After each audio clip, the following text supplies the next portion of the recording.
YouTube, hello. Today for Valentine's Day in Australia, we're playing Purrfect Date, which is a cat dating simulator that has a lot of apparently great jokes. Now, I have played this game apparently. It must have been years ago, like many years ago. I do not remember anything about it. I don't remember any of the jokes. I don't remember any of the endings. I didn't even remember the cats that you can date.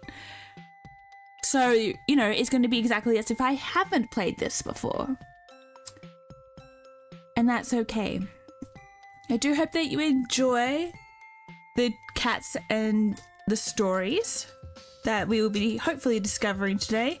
Let me know in stream or in the comments down below who's your favorite cat. No spoilers. If you have played this game before, please and thank you.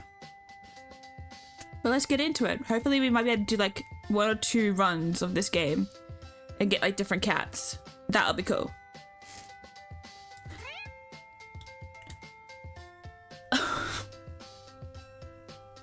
Let's new game. Yes, I don't know why it was Gavin free. Okay, who are we gonna be? Oh my god, look, they're so happy. I'll be this blonde chick, I guess. There's no me. There's no redheads.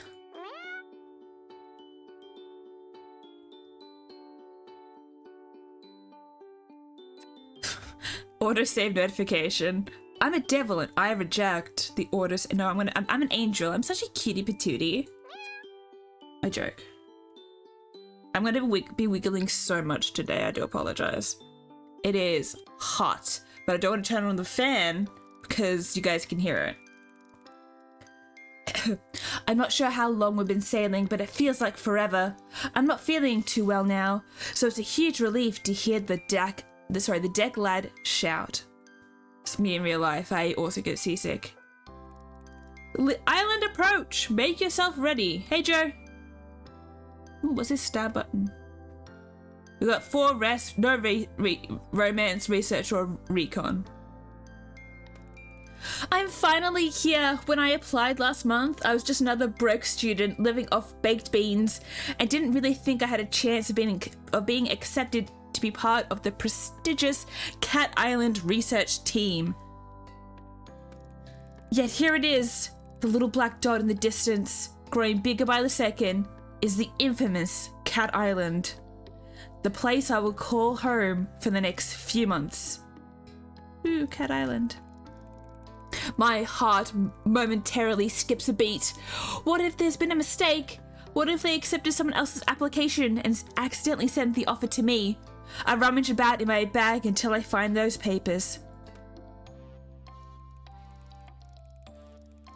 Well, it's got my name on it. DPRI DP Corporation. You guys can't. I'm looking sus at chat right now. I'm so sorry. Dear Autumn, we are pleased to be able to offer you the position of research assistant to the Professor Purrfect at our research facility on Cat Island. The position will be for an initial period of 8 weeks. Your contract will be sent separately. We look forward to working with you. Yours sincerely, Professor Purrfect, PhD, BSc, Honours, DPG. I don't know what. Bachelor of Science? Honours, I don't know what DPG is. I'm just guessing. No mistake. That's my name right there in the top left-hand corner. Autumn. And there's his name at the bottom. The genius behind this whole operation. Professor Purrfect, science genius and my new boss.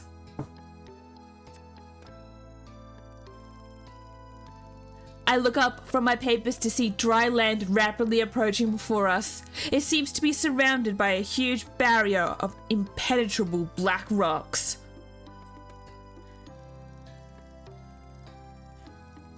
As we get closer, we're not slowing down, and I begin to worry that we're going to crash into them. Then, at the very last moment, we take a sharp turn to the left, and suddenly we're sailing smoothly towards a jetty through an opening in the rocks. I blow out the breath that I've been holding and break into a smile. Nicely done, Skipper. The ferryman comes out from behind the steering wheel, ignoring my attempts at camaraderie, and shouts rather brusquely, "Take all your belongings, we won't be back for days, don't leave nothing you'll need. Thanks, Bob." Thank you. I smile weakly at the ferryman and his son and pick up my bags, ready to disembark. We glide seamlessly up to the wooden jetty, and the son leaps ashore to tie us off. He is greeted by a bulky man in a uniform, who I take to be a security officer of some kind. This is how Morrowind starts. Oh my god, it's Zane Jones. Joe. Sir, caught your mouse. And then he laughs loudly as though he has said the funniest thing he's ever heard. It's very disconcerting. The security guard remains surly and turns his attention to me. "Let's be having you then." He holds out his large hand. Oh, which I assume is an offer to help me off the boat, but as I reach out to take it, he snatches it away, throwing me off balance so that I almost fall over the side. What a great start. God damn it, Zane. ID card? Oh, I see. Of course. You could have just said so, dude. I reach into my back pocket and hand over the laminated card I was given on the mainland.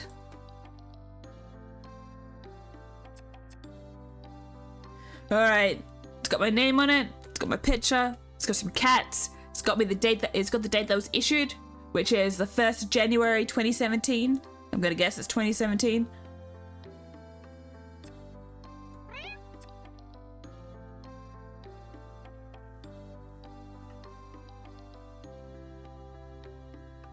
He barely looks at it before striding off, grunting over his shoulder. Hey, can I have that back, please? This way. I follow him down a dirt track path, and get my first proper view of the island. It's beautiful, lush and green. I'm already under its spell. After no more than a couple of minutes trekking, we're in base camp, which consists of an assortment of tents and huts. Among them are 2 more solid-looking structures, one larger and one smaller. I presume these are the labs. I'm so sorry, my S's are probably really sharp to everyone's ears. The whole camp is moderate but functional. It reminds me of an army outpost. I have not been in an army outpost myself, but this autumn apparently has.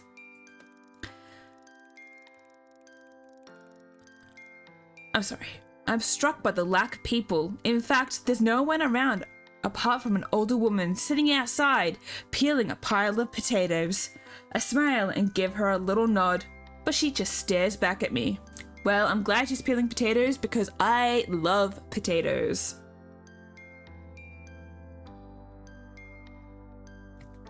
Also, I do apologize. I am gonna wait for the words to appear on screen before I read them, because otherwise I get distracted by the noise and the moving text, and then I can't read properly, and we can all see that I struggle to read anyway.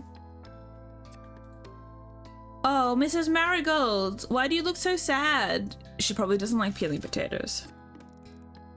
I try not to get paranoid.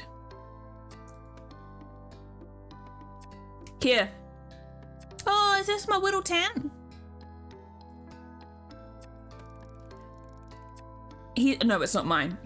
He stopped at the largest of the tents, indicating I should go inside. I feel rude just walking in, so I make my presence known first.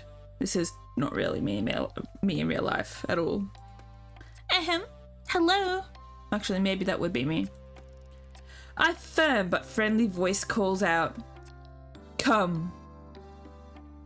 Hey, Professor. Oh my god, sir. It's a mess in here. Hey, teddy bear. Alarm clock that looks like it's going to fight somebody. I walk in, and there he is, hunched over some documents. The great Professor Pauper. Sir, it's an honor to meet you. Yes, yes, you must be Autumn. Come on in, my dear. Glad to have you on board. Good journey? Well, long. Yes, indeed. We're rather tucked away here. Let me offer you some refreshment. Water, coffee, something stronger perhaps, whiskey. Ooh, I'm gonna go for the tea. Hello, sweetie. How are you doing? Or Spunky. I can't remember what I named you. Oh, balls. 1 second. My thing's not on. No, the collectibles. Give me a second. I'll have to give you one. We're gonna just quick pause while I make sure everyone's stuff is up to date. Oh my goodness.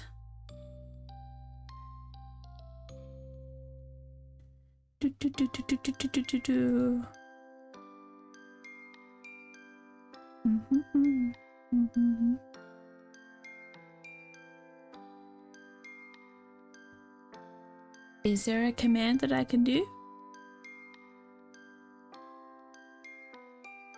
Great, I'm gonna have to try and figure out how to give people their stuff because you didn't get your collectibles because I was silly. I'm glad that you're doing well though. Oh, it's all good. Yeah, but I still need to give it to you. I would feel bad if you didn't have one. No, don't be sorry. You made me realize that I forgot to turn on a setting. Ugh. Terrible streamer. I'm glad that you're good there. What have you been up to? Alright, I'm gonna select the cup of tea because that is my go-to. Do love me a cup of tea. Also, I like that he offered coffee, but I cannot select coffee as an option. I can refuse a drink, I can have water, I can have the whiskey, or I can have the tea.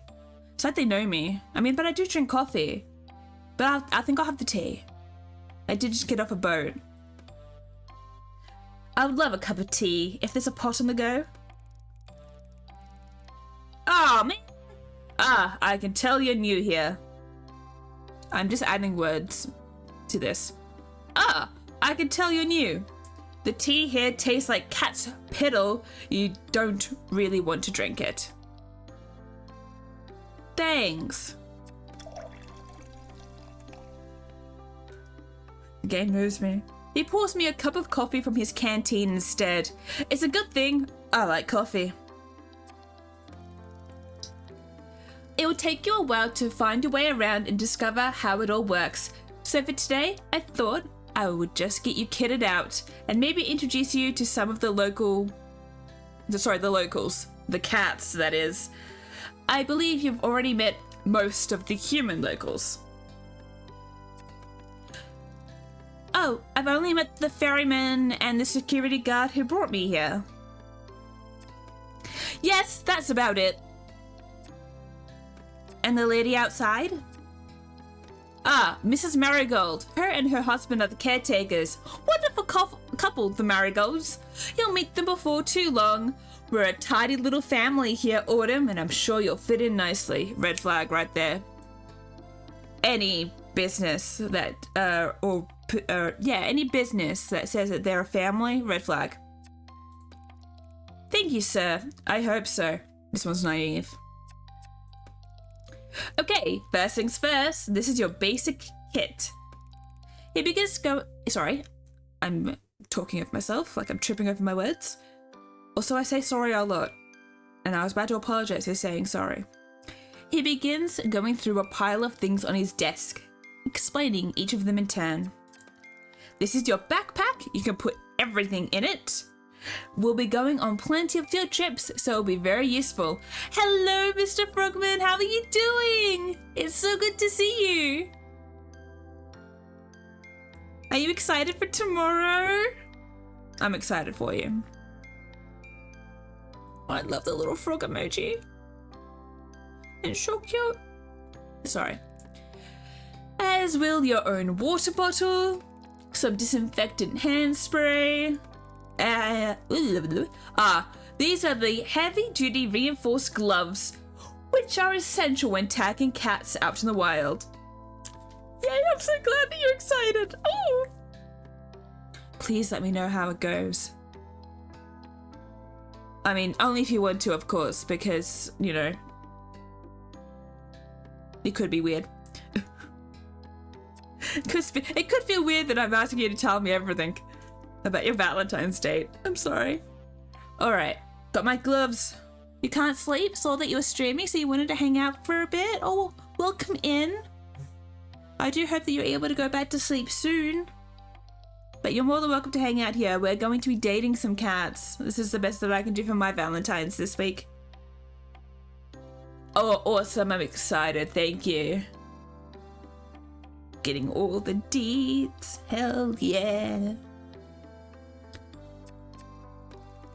Don't want any scratches from felines. We don't know, now do we? I suppose not. No, that's why I've got the disinfectant as well. I shove each item into my new backpack as he gives them to me. Free stuff. Likewise, these goggles? Gosh darn it. These goggles are to be brought along on all field trips. This lot here, he indicates to a small pile of what looks like laundry, is basic uniform, lab coats, mask, stethoscope, etc., etc. Is this the cat dating sim? Hell yeah, it is. We haven't met our first cat yet, but soon, I hope. We're just getting started. Portable first aid kit, camping knife with all tool attachments. Finally, and without a doubt, most importantly, this. He holds up something that looks a lot like a mobile phone, except it clearly isn't one. This is your catalog. Thanks for the pun. Where's Basic when you want him here? Catalog? Yes, the name comes from its earliest version. It was initially designed to record and store data on the cats, scan them, and log their details. But as you see, we've come a long way since then. Now you can use it to communicate with the rest of our team. I've added everyone's contact details for you. Listen to music, take photos. There's even a pen that comes with it to insert microchips into the back of the cat's necks so we can keep track of them. That's a lot. A pen. Wouldn't a neat, I guess, a pen? That doesn't seem very hygienic.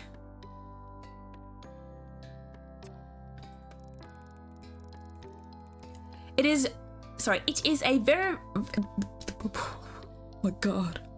It is a very valuable piece of equipment, Autumn, and I need you to protect it above all else. Do you understand? Alright? This thing before my own life, that is what I'm getting. He is looking... Oh, okay. Maybe I should just translate it in my own words, because he is looking me direct... Oh, no, wait. He is looking at me directly in the eye and clearly expects a response.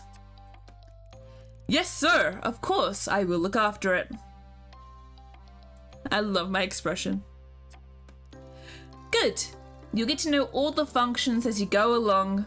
But for now, I suggest we take a stroll out and see if we can't find a few friends to introduce you to so that you can try it out.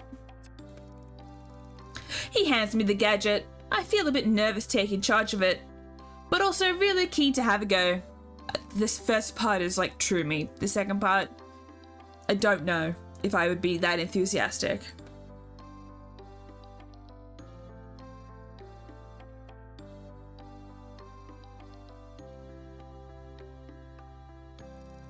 We head down to the beach, the professor explaining things as we go. The mixture of terrain on Cat Island is quite unique. Even in such a relatively small area, you'll find forests, mountains, jungle, beaches, woodland, all of these different geological and ecological zones in one place. It really is most remarkable. It certainly is. Even the lack of wildlife is in itself quite remarkable. What do you mean, Professor? Well, put it simply, there is a type of force field that surrounds the island, disallowing anything to enter. Sus? You mean literally anything? Absolutely. No birds, fish, or creatures of any kind can penetrate it. Oh, so what do the cats eat? What do you mean there's no fish? Are we just gonna be living off potatoes? How'd I get to the island? By boat, apparently. I can penetrate it. Forgive my lack of intelligence on this subject, but where here? The professor lets out a disconcertingly loud laugh. Ah, I see what you mean. Well, there is, of course, one small break in this invisible wall, and that is where we built the jetty. How did you find this?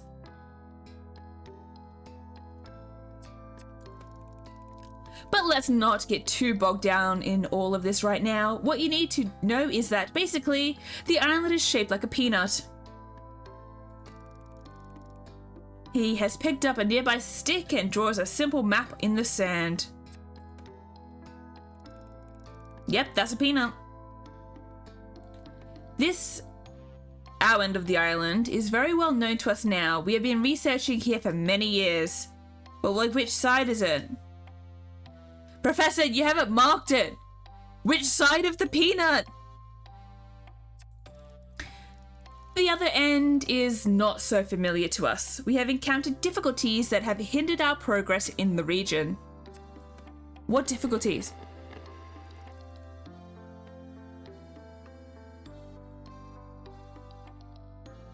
This better not be a horror game.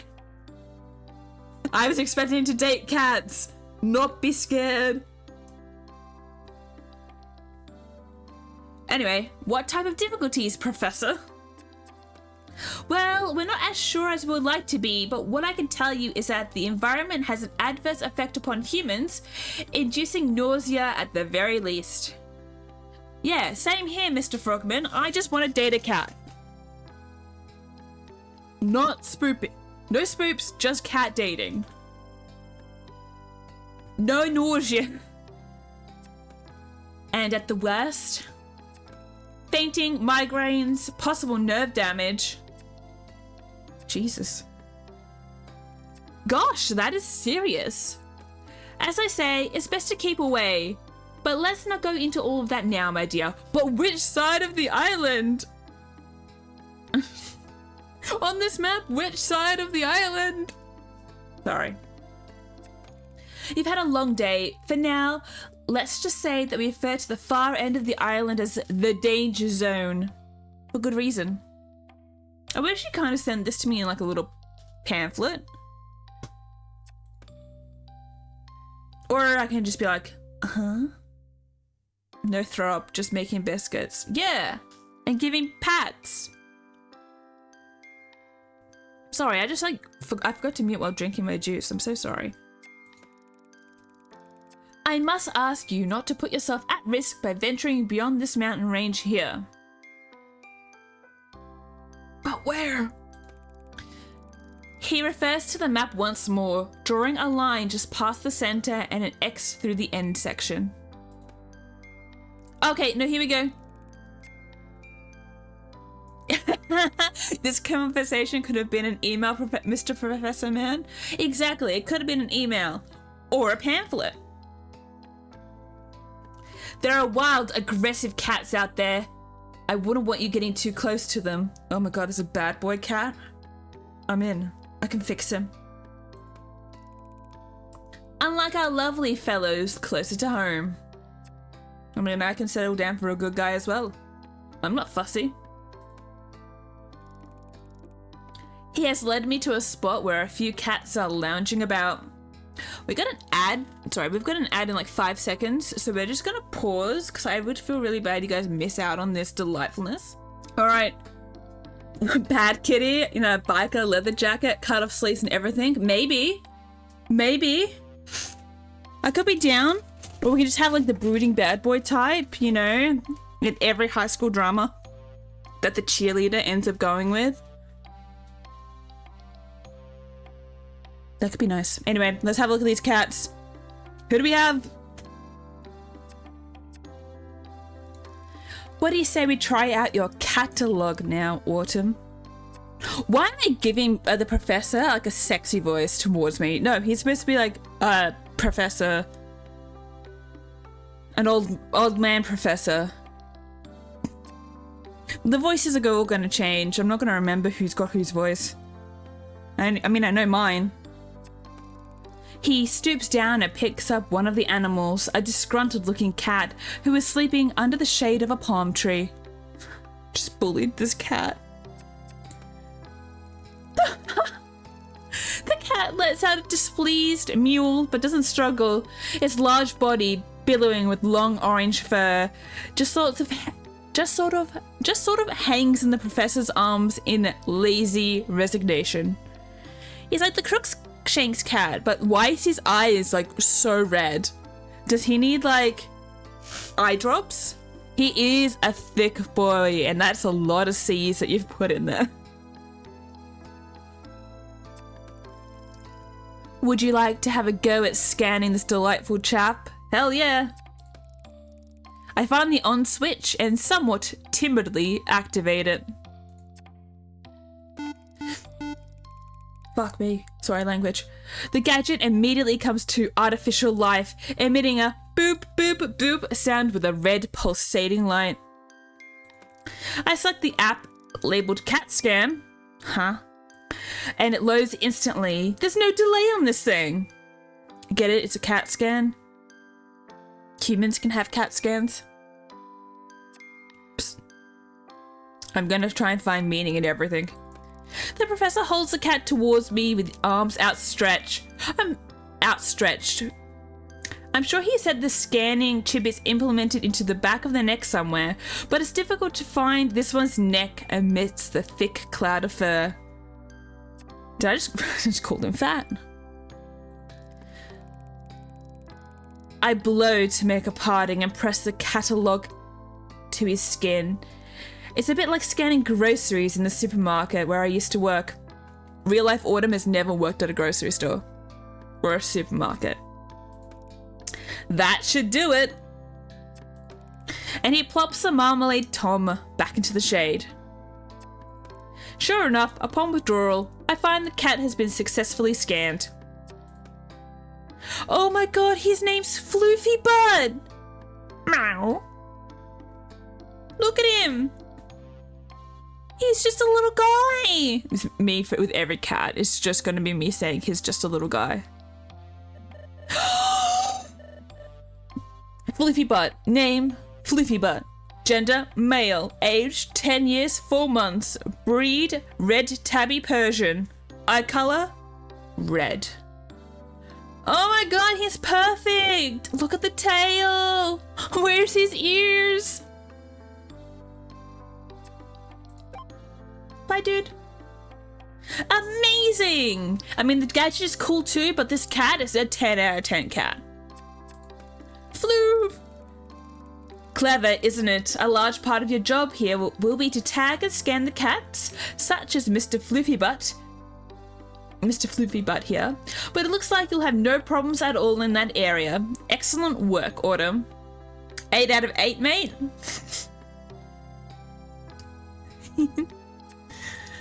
Thank you, sir. I can't wait to get started. Well, why don't you get a bit more practice with the catalogue and scan the rest of them while we're here? These 5 spend a lot of time together. Oh, they're in a polycule.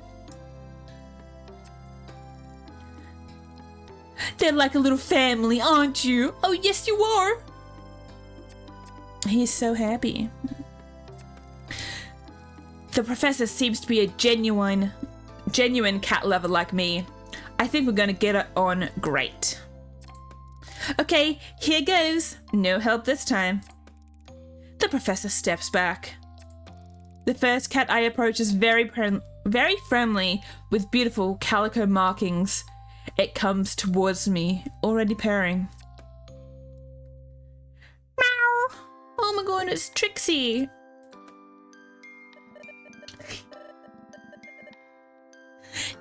Trixie, female, 3 years, 8 months, calico American short hair, eye color is green, she's given a little wink.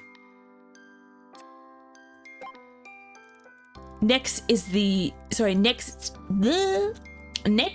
elegant, sleek, hairless cat sitting gracefully in the sun. She doesn't pay me much attention and allows me to scan her with minimal fuss. Kitty, you need sunscreen. You can't be outside in the sun with no fur. You'll get burnt. You'll get skin cancer. Snooty booty. Meow.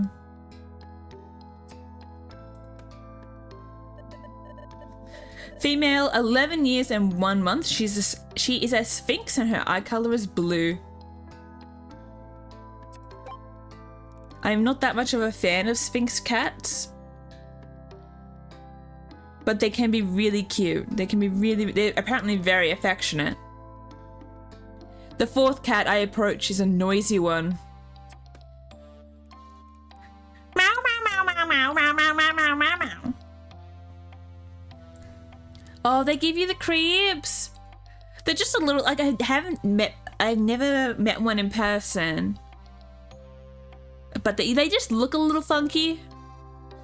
I'm sure they're all very nice. McMurphy! He's 6 years old. He's a male. He's a brown crossbreed and his eye color is green.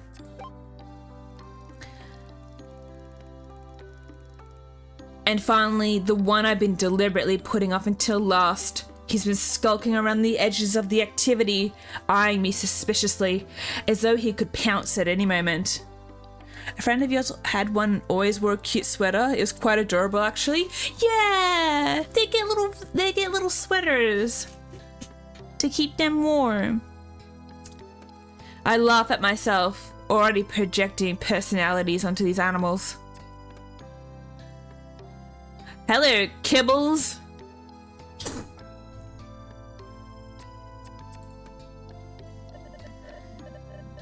Oh, he's a white British, long hair with green eyes and 3 years old. He looks a little tired here. Actually, I was going to say a little derpy, but I didn't want to be too rude. All done. I hope you enjoyed meeting some of the locals. You know what? I had a great time, Mr. Professor, sir. Kibbles is derpy. He's a cute little guy. The professor lets out a little laugh. I have a feeling you'll get to know them quite well in time. That's probably enough for your first day, don't you think? It's quite a lot to take in. What are my stats like? No, but I got 4 on the rest meter. I'm good. I'm suddenly exhausted and grateful to be heading back to camp. Or I'm not. Kitties.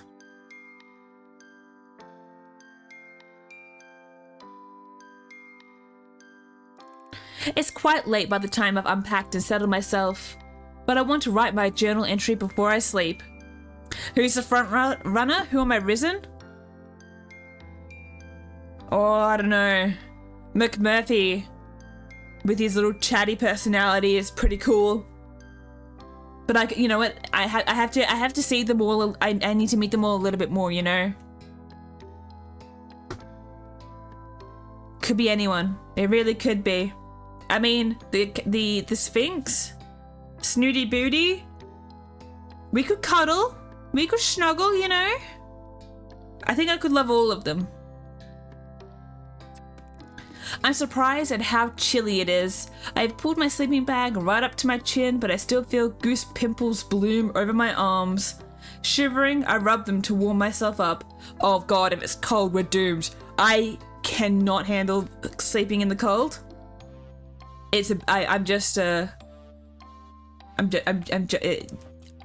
Yeah. I'm in a grumpy mood if I get too cold. Gotta get a cup of coffee first, feel them out. Yeah. You know, gotta see if they like my personality, you know. I'm not gonna jump right in. Alright, what do we have in here? Oh, cat statue. Is that cheese? It's got a sock everywhere. I'm just drinking booze, apparently. I've only been here one day and I've already trashed the joint. It makes me smile to think that this inherent reaction to the cold is what will be keeping my new feline friends warm tonight. My eyelids close, thinking of cats and the island. And the professor. The world around me drifts away as I float up into a dream. I don't snore. So you gotta pass. Yeah, it's gotta pass the "Are you a serial killer?" test first. 100%. Gotta do some research.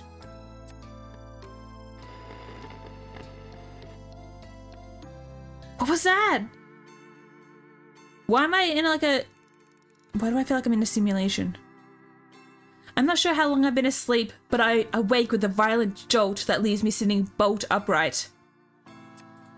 It's too dark to see anything, but I hear a rustling and a strange electronic noise, one that in my sleeping confusion I can't place right away.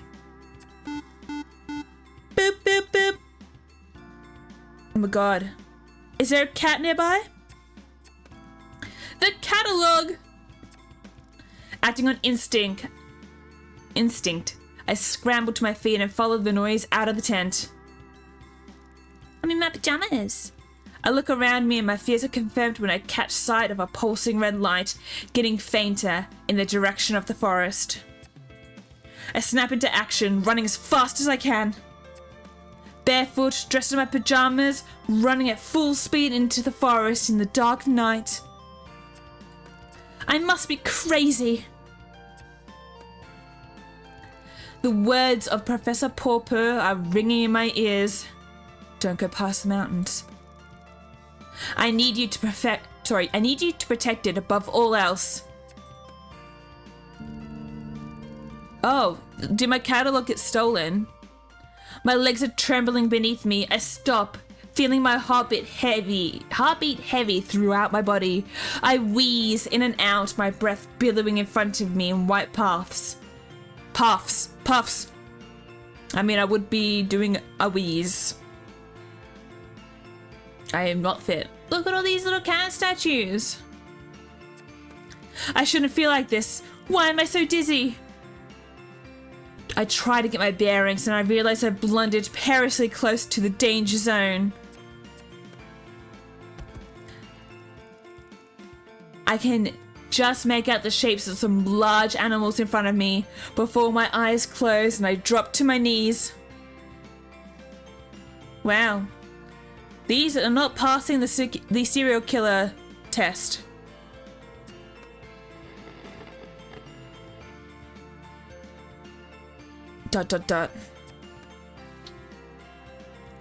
I open my eyes. The calico cat scanned yesterday and sitting in front of me. She drops the catalog at my feet. You sassy little thing.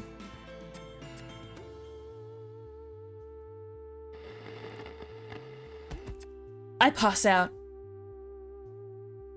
Guys, I'm doomed. Uh-oh, feral kitties? It must be. Must be feral kitties, evil kitties. And why did the calico cat have my thingy?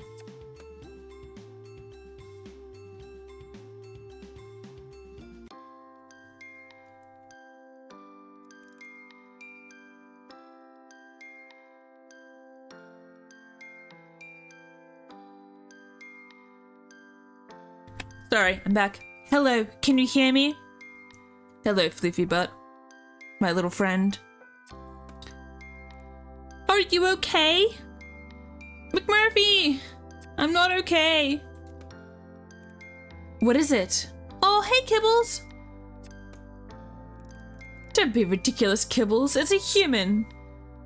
Wait, hold up. They speak English? Yeah. Advanced cats. Or we just got the magical powers to be able to speak cat. Who knows? Oh yeah, yuck, I can smell it now. Smells like a human.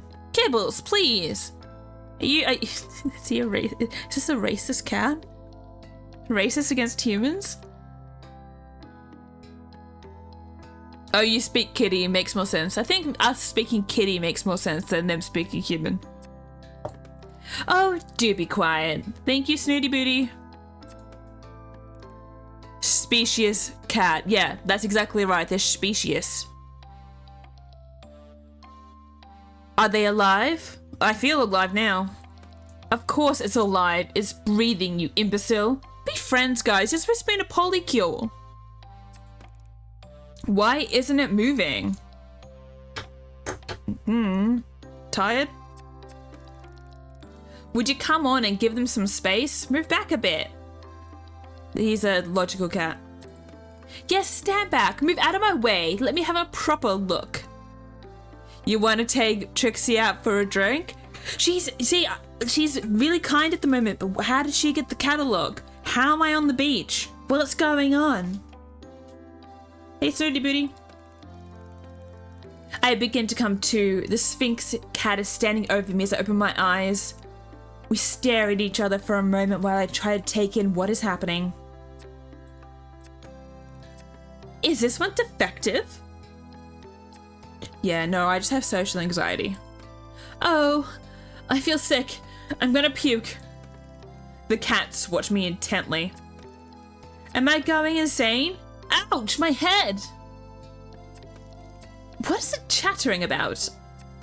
They're scared and confused. Let me talk to them. Human? Are you alright? I remember. You took my catalogue. Oh, but I gave it back to you. It's back in your pocket now. Yeah, but you still took it, Trixie. Come on. Why are you being a sus little guy? Little gal. I tried to reach into my pocket and I realized my hands are scratched to shreds. Snooty Beady brushes the hair around your ear. How are you doing? She doesn't have any hair, but you know, I do.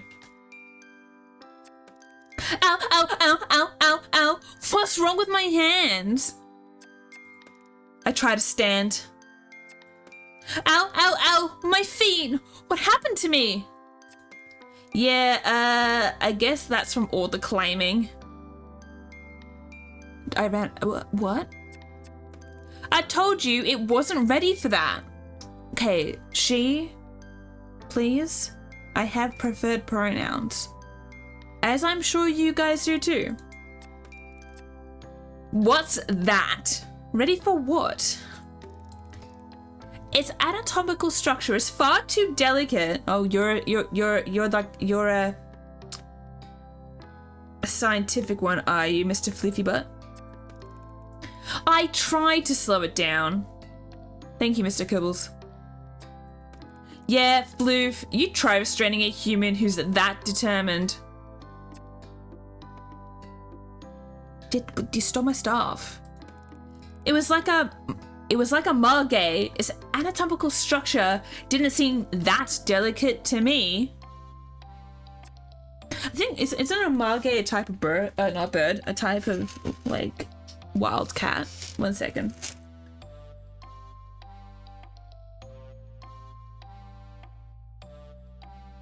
It is.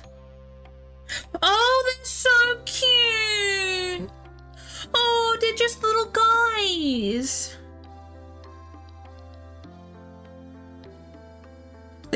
thinks it's a monkey.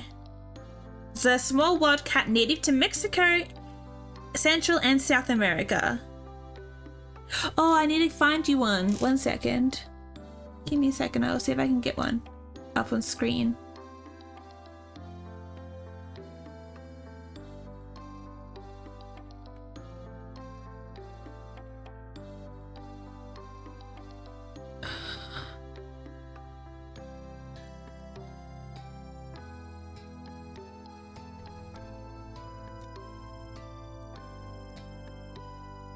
One second.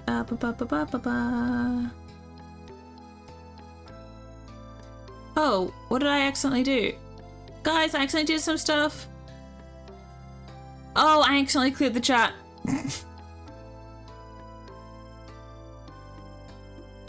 One second. No. There you guys go. You should be all good now. I accidentally did my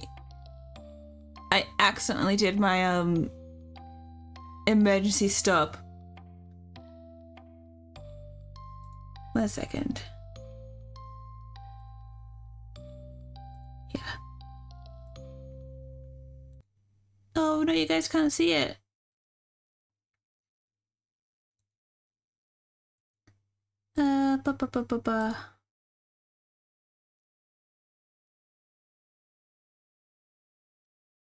No. Look how cute it is! Isn't that cute? That's on Armage. It's so cute. I didn't know how else to like show you the picture, so. Isn't it adorable? You're flirting with Trixie? Hell yeah. Isn't that's adorable? Oh, how cute. Okay. We'll go back to the actual cats now, but I needed to know. I needed to know what it looks like. Oh, we got an ad. All right. I was like, a what? Doing what? Okay, me? In-game me? Come on. We know, if you love cats, you should know what a margay is. Come on. You're going to sleep now, Dennis? No worries. Good night. Thank you so much for being here. Have a great stream. I certainly will. I'll keep Trixie in mind for you, okay?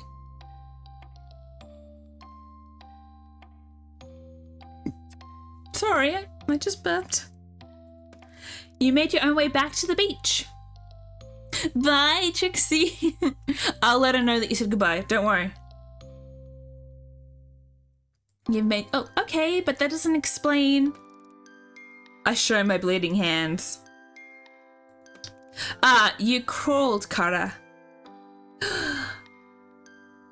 You speak? You're giving me a nickname already? Oh. I love pet names. Kara? Who's Kara? That's not my name. It's a term of endearment. I'm in! It's an Irish thing. It's an Irish cat. I mean, I could tell by McMurphy, but... It's inappropriate. I'm sorry, like, Snooty, I'm giving you a I'm definitely putting personalities on you that I probably shouldn't. But that looks like a jewel-crusted collar. You know, you're a fashionable lady. Wait, I crawled? You sure did. Oh my god, am I turning into a cat? Oh my god. Like a cat? Yep. Thank you, Mr. Kibbles. All the way from the mountains. Like a bleeding mountain lion. Impressive. But why? Because you got the sickness. I was down with it. Hell yeah. Shh. Maybe you should sit down, human. We need to have a talk. Possibly a long talk. Trixie, we haven't even started dating and you're telling me that we need to have a talk? You're already breaking up with me? Talk? Yes, that's right. Since when can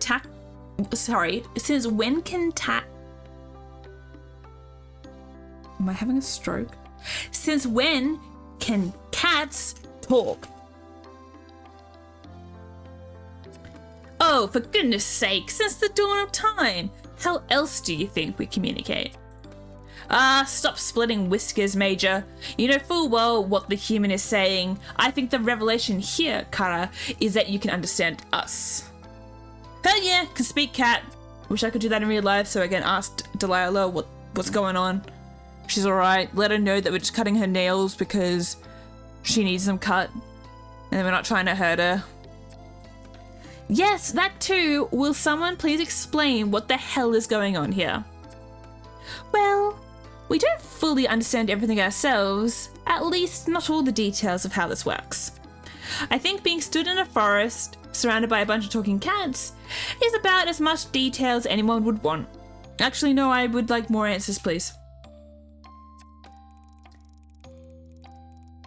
I agree, and more to the point, we were rather hoping you would be able to help us. You're the scientist, after all. What we do know is that the clock has started ticking for you. Yeah, the clock is ticking for all of us, but it happens. What do you mean? Well, there's no easy way to say this to you, Kara. You will be catified. Dun dun dun. I knew it. I'll be what?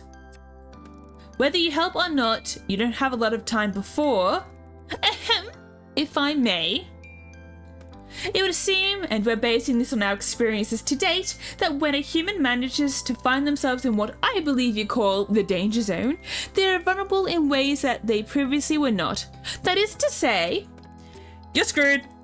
At least he's to the point. Thank you, Kibbles. You're not helping me. Don't make me... Whoa, mountain lion. There will be no violence of any kind. Forgive me for being a bit panicked here.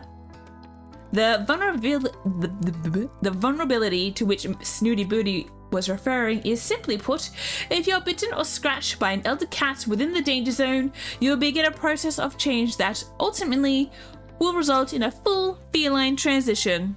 Oh my god. That's pretty cool. Catified. So basically, you're telling me I'm a werecat. I look down and in amongst the scratches on my right hand are two distinct puncture marks. The reality of my situation descends on me like a cold mist. Basically. Well, that's kind of cool. Thank you, Floofy Butt. Oh, sorry. Yes. Cool. Thanks. My head is spinning. This is too much for me to take in. Take a breath now, Kara. You're not looking so good. What? Have I started to change? I feel my head, the ears, fur, everything seems normal. No. I just meant you're looking a bit shaky. Understandably so. I take a few deep, steady breaths and calm myself enough to say, okay, so why? How? What? Give me some data. What have you got so far? Yeah, the scientific brain is kicked in. Look, we'll answer everything that we can, but the truth is, we have more questions than answers ourselves. So, you said you need my help. What exactly would that entail? Well, finding our friends would be a start. The cats on this island, they're going missing. We don't know what's happening to them, and the body count is rising, and we've hit a wall. Oh no. A wall of ignorance, maybe. Really, how many times do I have to tell you? The Muellers are to blame. Hello, welcome in. Raiders, hello. But I hope you're all doing well. It's good to see you. We're playing Purrfect Date, which is a cat dating sim. And so far, we've met these 5 cats, and we've been turned into a werecat. So we can talk to them. We are about to become... we're going to be catified soonish. Maybe. We'll see. Unless we can fix it. Yeah. That's all we got so far. We've got Trixie, the Calico, who Dennis Frogman, who was in chat before, is in love with. We've got Snooty Booty. She is a Sphinx. We've got Mr. Kibbles, a British long hair, I believe. We've got McMurphy, an Irish crossbreed. And we've got Floofy Butt, Major Floofy Butt. He is an orange tabby. You're just about starting to eat dinner? Thank you very much for coming in. I hope you have a wonderful dinner, Fabrice. Enjoy your luck and your listen. If you do want to vote on the cat, please let me know. You love Floofy Butt? He is so cute. A bit opinionated, but he's very cute. So the Muellers are to blame. Muellers? Now, Floofy Butt, there is no need for name calling. Speaking of name calling, I'll remind you to call me Major, Madame. Look, they can't help the way they are. It's a lack of breeding, you know. Overbreeding, if you ask me. Also, we're on an island that's completely impenetrable except for a small little area near the dock that you can obviously enter the island. But there's like no fish, no other animals, so I'm really curious to what these guys are eating. We have potatoes. The humans have potatoes. But what about the animals? What about the cats? Cats are carnivores. They can't eat. They can't eat vegetable. Again, Muellers? Also, this is me. There was no redhead, so I had to go blonde. They're the elder cats, the island originals. They can't speak the way we can, hence the derogatory term, Muellers. You guys are rude. You think I should get the pigeon dating sim? It is totally on my list. I totally need it. I know. I can't remember how much it is. Oh my goodness! Jason, thank you so much for the 5 subs. Oh my goodness. Mayito, Sweetie, Mr. Frogman, I know that you've just gone to sleep. Cookie and Fabrice, thank you. You all got a sub from Jason. Thank you so much. The noble wooer of pigeons and perfect matchmaker has just gifted 5 subs, making this Valentine's Day even cozier. Your generosity is a real perfect day. Thank you. Oh, and we've got a hype train. Choo-choo! You didn't need to do that, but thank you so much. And we've got some dances from Serena. I love these little emotes. Oh my god, they're so cute. Oh my goodness, Serena! Thank you so much for the bits. Here you go, Serena. It's just like a perfect date with extra treats. Your pride and love with those 150 bits will make this stream the coziest spot on the internet. Your support is the real MVP, turning every day into a Valentine's Day here. Thanks for making it perfect. Oh my goodness. You guys are so nice. You definitely didn't need to do that. Thank you so much. Oh, did the game? Did we get it? We did do a shout out for Jason, right? Oh, we did. Oh, thank goodness. My some of my things haven't been working today. My little automatic things. So I was really worried you didn't get a shout out. Oh, please, if you can, please follow Jason and Serena. They are both they're both wonderful people, and Jason is a great streamer. I haven't been able to catch Serena's stream in ages, but I know she's wonderful too. So please give them all the love. And while I blush from all the love in chat, I'm going to continue. Oh, sorry Trixie, I didn't mean to give you Snooty Booty's voice. I'm going to continue working through the cat dating sim, but you don't understand how much I'm blushing. Thank you so much to you both. And how are they to blame exactly? Well, if I knew that, there would have been no need for this elaborate kidnapping. It's hardly proving to be a roaring success after all. Look, Kara, all we know is that we're no longer safe on this island. The elders who live within the danger zone are hostile towards us. We're not sure why. It's just always been that way. And now, because cats are being taken, nowhere else is safe either. Oh, you don't stream? Just Jason, but we could poke or nudge Fur to stream again soon. Yes! Please give... You know what? Here we go.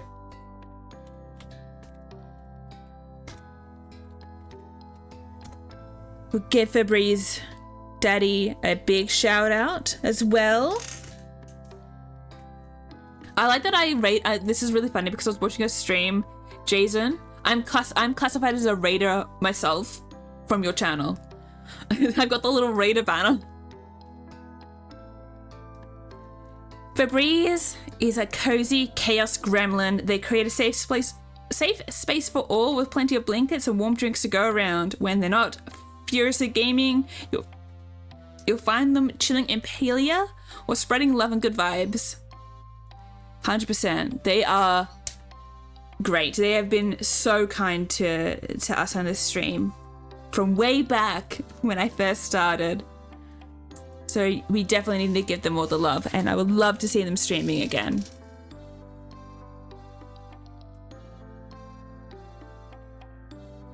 Oh, we had an error appear. It's fine. I've got so much yellow in chat right now.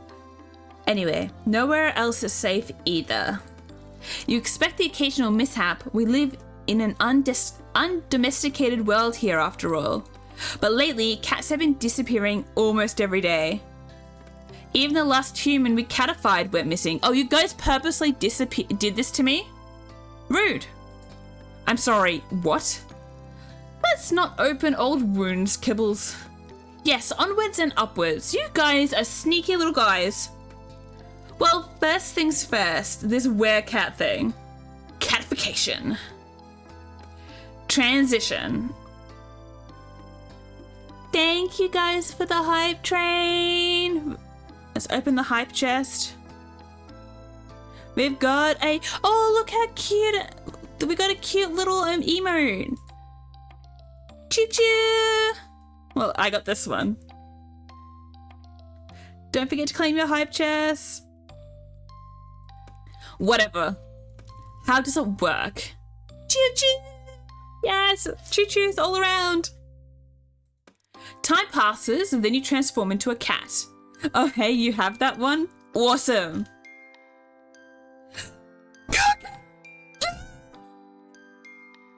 My mic couldn't pick me up because I was so excited. Hello, Cookie, how are you doing? It's so good to see you. Peek. I've missed you. Oh, you've given Jason a nice thank you. He's so nice. Oh, look at these little emotes. Oh my goodness. How have you been? I missed you so much. You've got a purple leaf. You've got a 14th month subscribe. Did you not cancel your sub? Sweetheart. Don't tell me you left that running while I've been gone. It's so good to see you. I've got tears in my eyes. Cookie is back. Why would you cancel? Because I wasn't here. I wasn't streaming for a whole year. Oh my god, the tears real. Thank you. Congratulations on your 14 months. Look at that pretty little leaf. I shouldn't have favorite chatters. But sometimes you just get you just have one, you know? Well, I've got a lot actually. Anyway, back to dating cats and not dating chat. Yeah. He probably just, it's probably like, yeah. And I gave him the cute one. You could have gone more if your wallet didn't give up. No, you didn't need to. Thank you, Jason, for continuing Cookie's streak.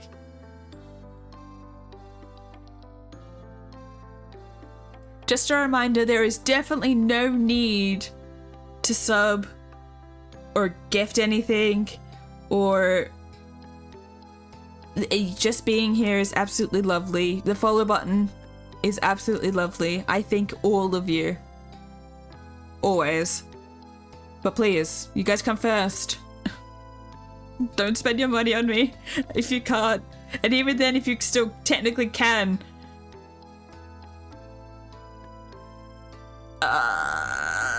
You don't need to. So much love in chat.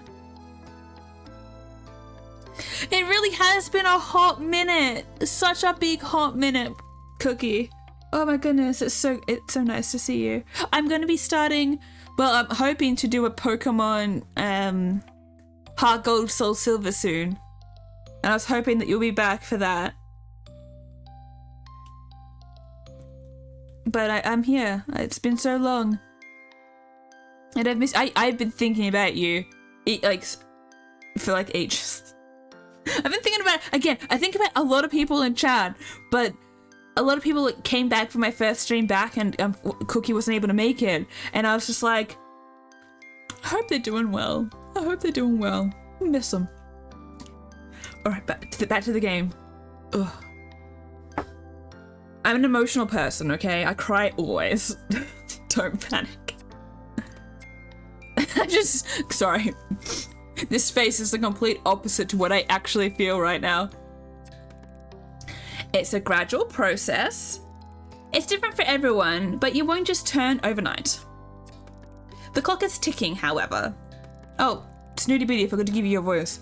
The first side effect of the transition is being able to understand us. Well, some of us. Cookie, I hope you've been absolutely well and you've been having a great year since I've seen you. I think I've said that, but I just need to make sure that I did. Not the elders, obviously. Oh, sorry, Mr. Kibbles, I gave you a similar Snooty Booty voice. Not all the domestics either. So we've got two teams, domestics and elders. Then you have the whole heightened senses thing, the increased agility, the crazy body hair stuff. Let's not worry the human with all the details just yet. No, Floofy Butt, you don't understand me as a person. I need all the details. Just tell me everything. Don't keep secrets. I need to know. I have an anxiety disorder. I assume there's an antidote. I'm afraid you're going to be disappointed in that assumption. Hang on. You said there was someone else you had put into this position? Let's hope you're a better bet than they are. Unfortunately, they weren't able to discover an antidote or get our friends back. I know where their notes are, though. Wonderful, give me the notes. Really? Trade. Kibbles! Huh? You help us, and I'll give you their progress reports. Well, helping you means I'm helping me. Of course I'm gonna help. I'm gonna help the kiddies. So what do you say, Kara? Will you help us? Yes. I don't know if I'm saying that correctly. I'm just going to. Not much of a choice, really, is it? No, it is. I'm afraid not. Okay, fine. So where do I start? Is there anything you can tell me that will help me track down your missing friends? Will no one listen to sense? Start with the Muellers. And I'll eat my hat if it doesn't end there too. You don't have a hat. You've been well, thank you. Life did its thing, but it's good. I'm so glad that overall it's been good. I can say the same thing. Life has been overall good. Considering that I'm back. Hope you've been well. I have been lately. Life has been it's overall now been good. We had a bit of a down, which caused me to stop streaming, and then I've been taking time to make sure that I am in a much better place than I was previously. So we're going okay. Still not 100%, but we're going okay. Do you have a hat though, Floopy Butt? Don't mind him, he's set in his ways. We have every reason to believe the abductions take place on your part of the island. In your part of the island. Sorry. Yes, nowhere near the danger zone or the elders. Well, that doesn't make much sense. Well, I suppose nothing does around this place. My catalog starts beeping. Oh, my alarm! I have to get to work. You run along now. We don't want you arousing suspicions with your people. You can meet with us later. I'll make sure those reports are in your tent before this evening. Thank you, Kibbles. Thanks, Kara. You're 1 in a million. Well, I am now. I imagine the odds are far greater than that, given your new health status. Thanks, Floofy Butt. Go! Thanks, Trixie, you absolute menace.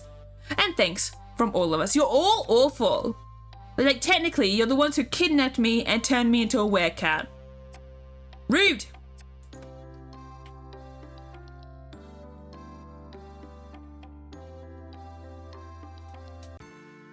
Oh, Jason and Serena and Fur, please, if you need to lurk, definitely do so. Do your self-care post-stream stuff. You probably already are, but I forgot to be polite.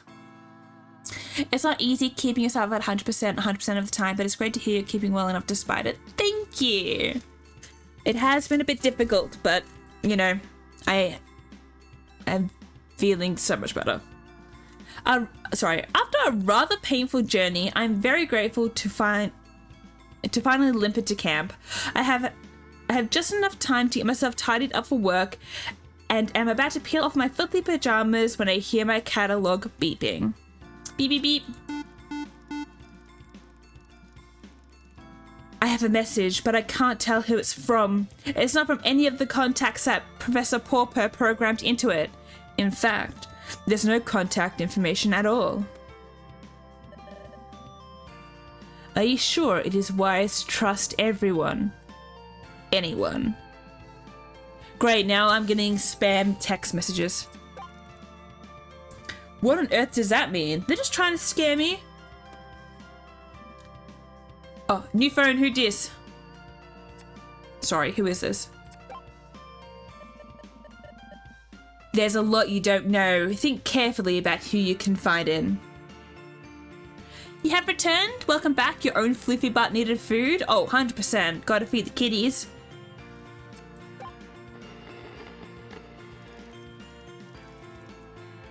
Before I can think of a reply, the messages are gone, and my catalogue has no record of them.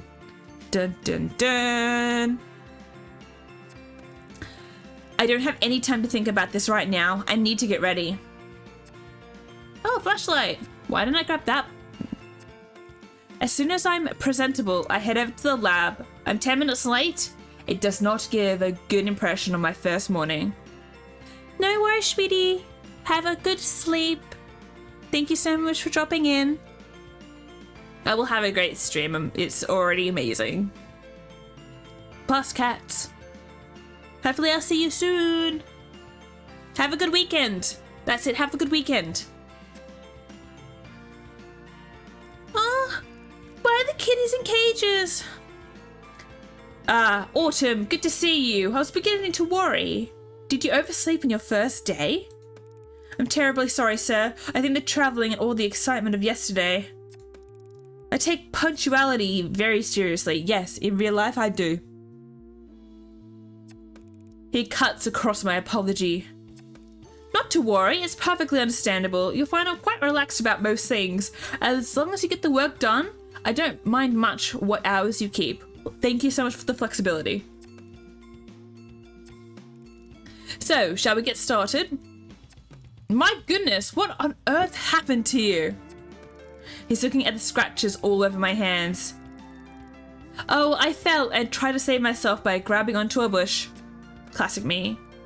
Not a secret drinker, are you, Autumn? Nope. Oh no, sir, I'm a bit of a lightweight, to tell you the truth. That is kind of true. Just teasing! We ought to get those hands sorted, though. They look pretty nasty to me. He goes to the tall metal cabinet in the corner and takes out a bottle and some cotton wool. He begins cleaning and tending to my hands while he talks. Such a caring fellow. For today, I would like you to help me with a few tasks around the lab to get the hang of things, but from tomorrow, I'll let you make your own choices about how best to carve up your time. Of course, you are primarily here to carry out your job as my research assistant. However, try to make the most of your time on the island. Once your work is complete, we'll be saying goodbye. This is really a once-in-a-lifetime opportunity, so don't waste it all in the lab. An excuse to go out and about. Naturally, I need your help around here, but I'd also like you to get your hands dirty with some field work. Make sure you spend time exploring the island. It's a beautiful place and there's a lot to see. Take the time to get to know the cats. A full understanding of their behaviour is crucial to our research. There is plenty to see and do. However, you must be careful not to overwork. Take regular rest and relaxation. We don't want you to burn yourself out now, do we? I'll try to get the balance right. Work-life balance, baby! So I'm guessing that's what our rest is. We've got 4 things a day that we can do. And we can work on romance, research, and recon. That's the spirit, so there you are. He's done a first-class job on my wounds, and they aren't bothering me. English language, please. Or just me, please. They aren't bothering me nearly as much. I spend the rest of the day with the professor, getting to know the various pieces of equipment in the lab work, finding out where everything is, and learning some of the basic duties I will be performing routinely. By the end of the day, I'm exhausted. I make my way to the tent. I'm about to flop down on my bed, but I see a package packing out of it. Really? A package poking out from underneath it. It's a report that Kibbles promised to deliver. The cats were right. The previous person barely made a start on producing an antidote. I'm gutted and worried. What if I can't do any better? Will I just turn into a cat? I decide that's not an option and resolve to get going on with my research. My own research into it tomorrow. Hello, Ice, how you doing? Yeah, a package packing. 100%. That's how it works. Meow meow, how you doing, Ice? I hope you're well. Does this sentence make sense to you guys? And resolve to get going on my own research into it tomorrow. I feel like they could have just said resolve to get going on my own research tomorrow. Game, I already struggle with reading the English language on stream. Please don't make this harder for me.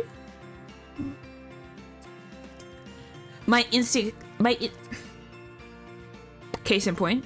My instincts tell me that the cats will be a good starting point.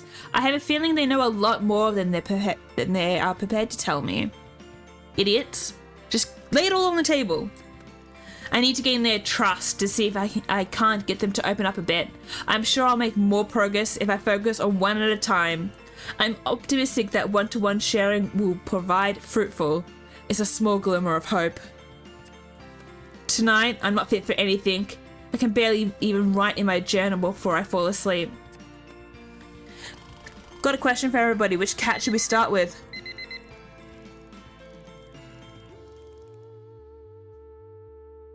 Get going onto my own research into it tomorrow. Yeah, I guess that kind of makes sense. It's a mouthful, but the emphasis on the word helps. You're probably right, Cookie, but apparently not. The brain is just not working out. It's just my brain has translated it one way and it's decided no other way makes sense. Thanks, brain. The first morning of waking up on the island. No, it's the second. Order me, in-game me. What's going on? You can't be losing your memory now. I'm so excited to discover what the day will bring. Should I jump straight into lab research? Or maybe it would be wise to start investigating a way to help these cats and find a cure for myself. I'm going to do one moment of lab research and then we'll, to make a good impression for a bit. And then we'll go and make some progress with talking with the cats. Let me know, chat, who we should talk to first. Perhaps a good starting point would be to get to know the cats a little better on a one-on-one basis. Or maybe it's just telling me that I need to do that. Okay, alright, so we antidote progress. We can romance, research, or recon. There's extras. But I don't know. Oh, I apparently know about the pirates. But I don't actually know about the pirates. I haven't worked that one out yet. Again, I technically played this years ago. I remember nothing. Alright, I'm going to do some research.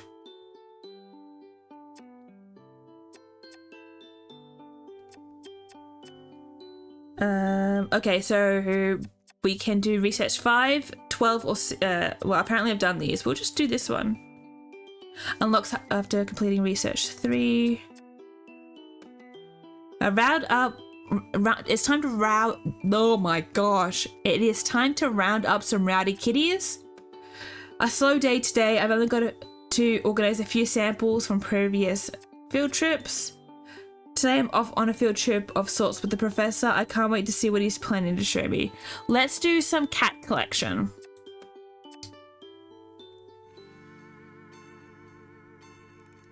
It's a sunny afternoon. Most of the cats are lazing on the beach.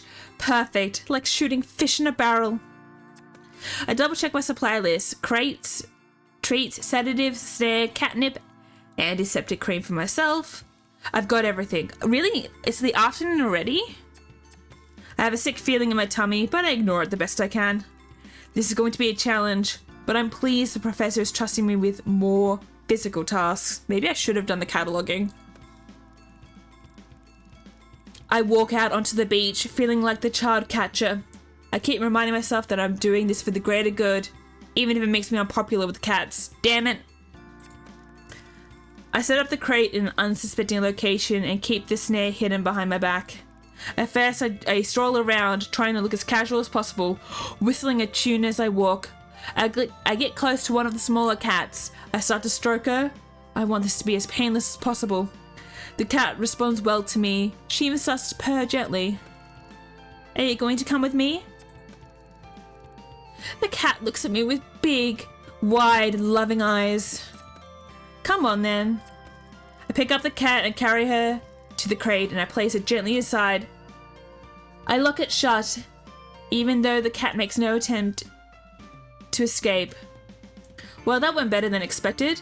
Maybe this will be a good day after all. Emboldened by my success, I approach one of the slightly larger cats. Hey matey, shall we get in the basket?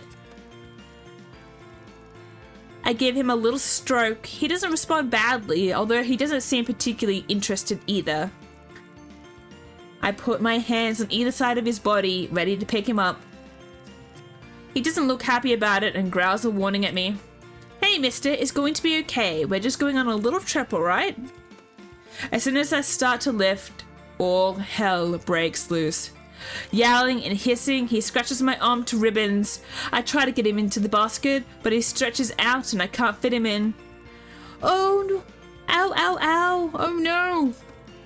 I know when I'm defeated and I have to let him go. He scarpers off into the distance. I look down at my ravaged arms. Note to self, wear long sleeves when on caging duty. Damn it. I feel like I don't know if I could have done that any better. Right, romance time, let's go. 2 romance and 1 recon, you think?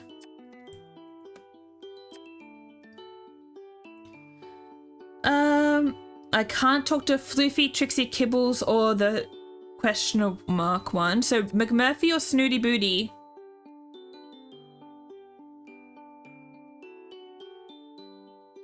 I have a preference for McMurphy because he's giving me a pet name already. But it's up to you guys. Let me know.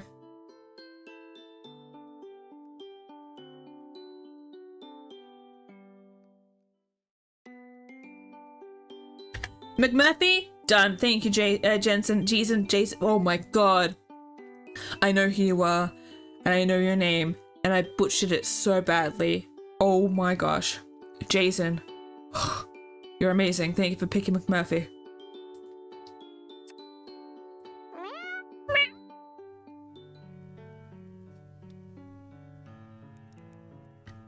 Kara, wake up. Hi. Huh?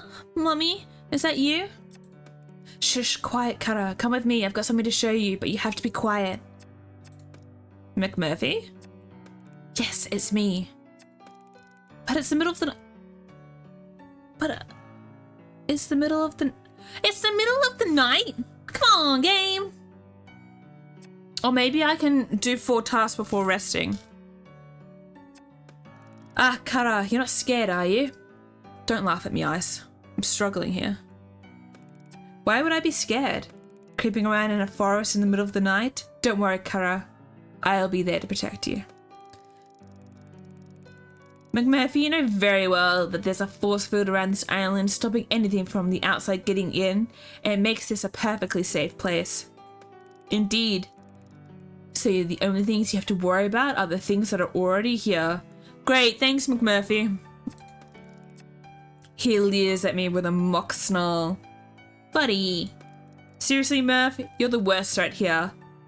Sorry, if you're the worst right here, then this is the safest place on Earth. I'm giving 0 shits. So come on, Kara, what are you waiting for? I follow the scraggy cat into the forest. The ground is wet and muddy and I lose my footing a couple of times. But McMurphy is too determined to notice. Suddenly he stops dead in his tracks. Here we are. Where is here, McMurphy? He ignores my question and starts digging into some mud and leaves on the ground. Almost got it. Could use a hand, Kara, if you don't mind. Get these leaves out of the way. That's it. Here we are. Okay. We keep digging until there's a fairly deep hole in the ground. My arms and night clothes are covered in mud and leaves, and McMurphy looks like a bug monster in the darkness. Ta-da! Ta-da? Can't you see it, Kara? I'm not sure what I'm looking at. I always forget how useless human eyes are in the dark. Just reach into the hole and take out whatever you find. Oh, that's not sus at all. I reluctantly reach into the burrow and feel something hard and cold against my hand. I wrap my fingers around it and pull it out. I know the shape, but my eyes can hardly process it. It's a bottle? That's right, Kara. This is my secret stash. No one knows it, not a soul, but I thought I'd share it with you. Aww. Thought we could have a kind of welcome to the island party for 2. Aww. I don't drink. Secret stash? Is this booze? McMurphy lets out a wild laugh. That's it. Sorry, that it is, Kara. You drink alcohol, but you're a cat. That can't be good for your body. It is not good for anybody's, but it does work wonders for the soul, to be sure. Well, I suppose you're right. You're right there, McMurphy. I guess one little nip couldn't hurt. Yeah, but this is gonna be special cat booze. Sorry, that's the spirit. I try in vain to get some of the mud off me before giving up and sitting down against a tree. A sodden McMurphy curls up in my lap. It takes a while to uncork the bottle. McMurphy keeps telling me to smash it open and that the shards of glass will only add to the flavour. But eventually I succeed. My way. I pour a little outfit McMurphy onto a leaf and self-consciously swig from the bottle, feeling a touch uncivilized. Okay, no, I would drink any alcohol from the bottle, even wine. I've done it before. Ugh, McMurphy, what in heaven's name is this? Now, don't worry about that, Kara. It's not about the taste, it's about the company. Yeah, but what is it though? I hardly think I'm the type of person you would usually hang around with. Well, I usually hang around with cats, and they're not exactly what you would call my type. I respond by widening my eyes as I take another swig from the bottle. Somehow it tastes less terrible the second time around. Do you know why he calls you Kara? It's a nickname. It's a term of endearment. He's already given me a pet name. And I'm a sucker for it. I wonder if it is Kara. If I'm spelling it correctly. Give me a second.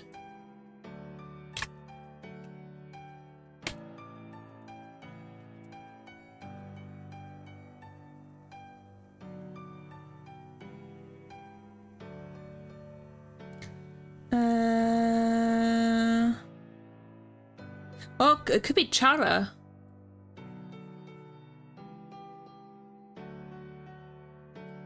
Oh no, I am probably saying it wrong.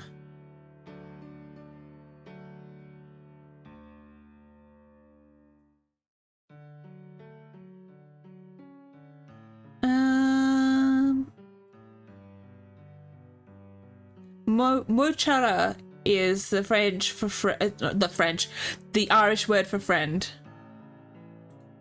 So I'm saying it wrong.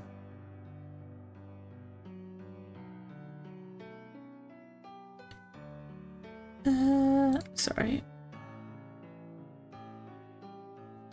Back to the game. Sorry, I was in freaking Google. You got it. Cara, as it translates to face in Spanish, but also is used as a shortened version of Carino, which is like dearest. Oh, how cute! But yeah, I'm saying it wrong. It's Chara. The name Cara can be Cara or Kira. Apparently in Irish as well. But I was saying it wrong. I find humans much more interesting. They usually have a lot to say. Present company accepted. McMurphy winks at me with his huge green eyes and I blush, trying desperately not to show how boring I feel compared to him.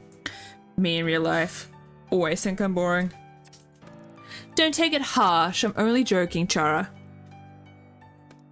McMurphy, I've been meaning to ask you something for a while now. It's been a day! Anything, Chara, ask away. I'd love for us to get to know each other better. This Chara thing, you know my name is... The rest of my sentence is drowned out by McMurphy's howls of laughter. Ah, you make me laugh, Chara. You really do. I know exactly what your name is, Autumn.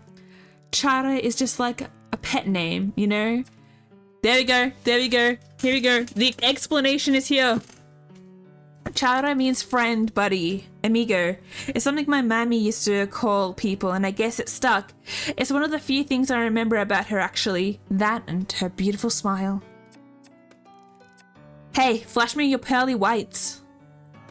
I smile at Murphy awkwardly. He just needed to have a bit of patience. It's okay, I was happy to go on an investigation. He bursts into fits of laughter again. Ah, that's a lovely smile to be sure, but you need to grow into it yet. That's what my people told me about my teeth when I was younger. Thanks. I'm getting memories. Could I have a top up over here? Oh my god, he's drunk! I don't know if I feel comfortable giving you more alcohol, McMurphy. I think you've had more than enough. In fact, I don't want to give you any in the first place. Did you not know that cats have 9 lives?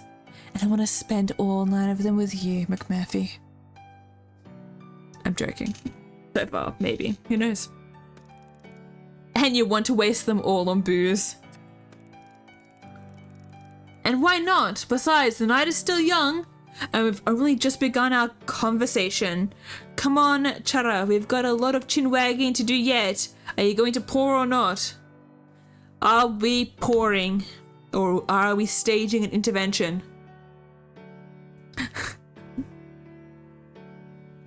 Ah, McMurphy. Yes, I'm joking. Sure. Alright. Real life me would probably stage an intervention, but it seems like in-game me is a bit of a wild card. A lightweight wild card, but I am a lightweight in-game too. What could happen if I just keep drinking? Up to you, Jason is staying out of it. Oh, that's a hard choice.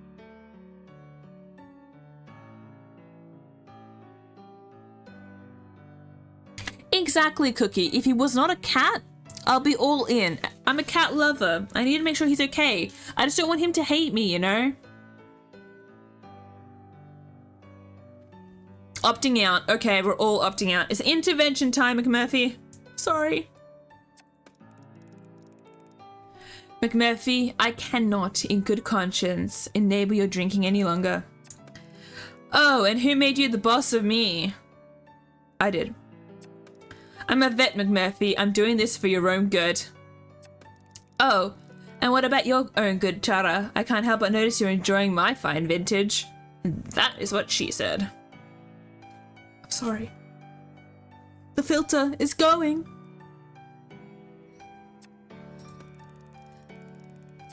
I look at the bottle in my hand and realize I have actually drunk rather more than I thought, and yet I'm still making good decisions. Actually, you know what I could have done? I could have had a Valentine's Day drink with you guys, chat, but I didn't. Run with the alcohol? Yeah, I'm gonna leg it. Oh gosh, it grows in you, this stuff, doesn't it?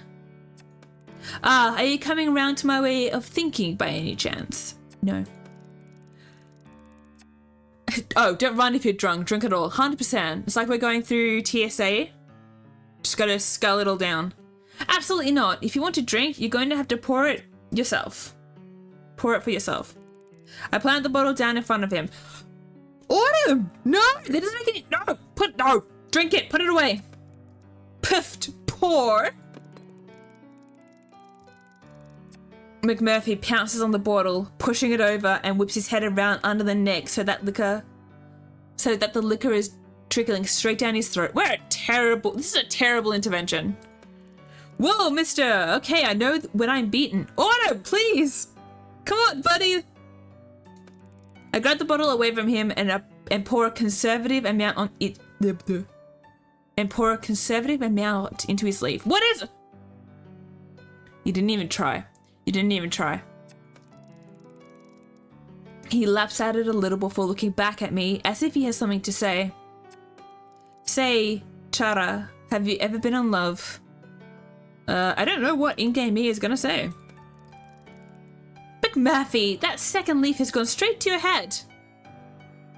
Yeah, this is an intervention. You need to get your own booze now. He has his own booze. This is his own booze. We're drinking his booze. The cat smiles slightly. I'm gonna take that as a yes. Are you still with them? Well, I was never technically with them to begin with. I don't even know my own law. Ouch, well, it's definitely their loss. Oh, I don't think so, McMurphy. We never actually met. Oh my god, I met somebody online.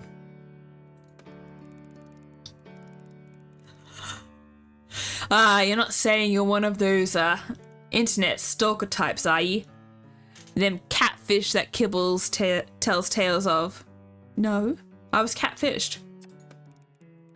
No, McMurphy, gosh. It was Bowie, okay? I was in love with David Bowie, you know? Oh my fucking god, Jesus. If you say from the Labyrinth, you fell in love with him because of him starring in the Labyrinth, in-game order, we're gonna have to have a chat. Murphy frowns and shakes his furry head. What the hell happened to me? See, those eyes so green, I could stare for 1,000 years, you know? He actually had heterochromia, I believe. He had 2 different colored eyes. 1 second. 3 seconds. When did David Bowie die? Okay, so this game came out after his death.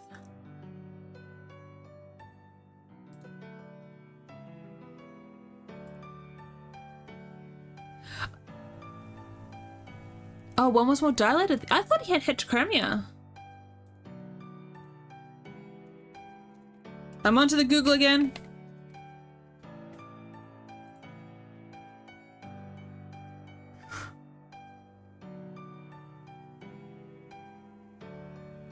Oh, apparently he has blue eyes. Okay, yeah. Good on you, Jason. I thought it was heterochromia.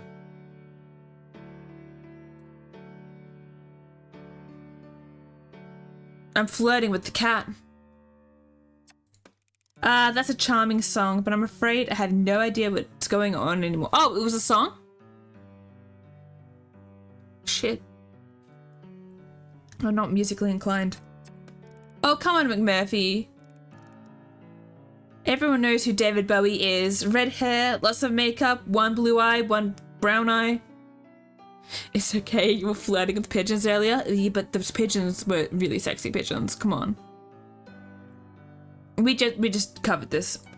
Well, I didn't know one sweet soul with a blue eye and a brown eye, but I can assure you they wouldn't be caught dead in makeup. McMurphy snorts. Well, what about you, McMurphy? Who's the love of your life? Don't have one, Tara. Never have, never will. I'm a lone wolf. I'm a free agent. I'm a big old yeti out in the mountains, all hairy and smelly and alone. I think we found our possible bad boy. Possible bad boy cat right here. The lone wolf. For some reason, I find that very hard to believe, Mr. McMurphy. Sorry, Mr. McMurphy. Fine, you're right, I'm a fool, a lovesick fool. I've had my heart broken more than once, Chara, and each time hurt more than the last, I tell ya. The thing is, though, Chara, I can't remember a thing about any of them. No, that's tragic. Any of what? I don't know. What were we talking about? David Bowie? Ah, that's right. So tell me, how the two of you met? You're so sloshed. You're so sloshed. McMurphy, I think I'm drunk. What the hell have we been drinking? Leave me alone. I haven't touched a drop. Sorry, I gave him my voice. I think I'm gonna vom.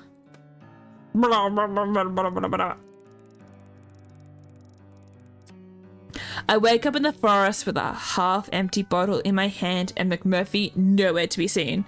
How the hell did I get here? I can't remember a thing. I look at my catalogue. Whoa, is that really the time? Crikey, I need to get to work.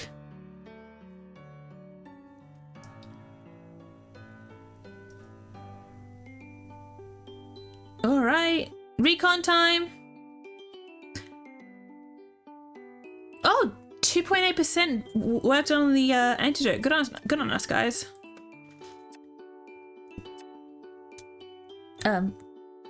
Microphone? What are you picking up? Oh, what do we got?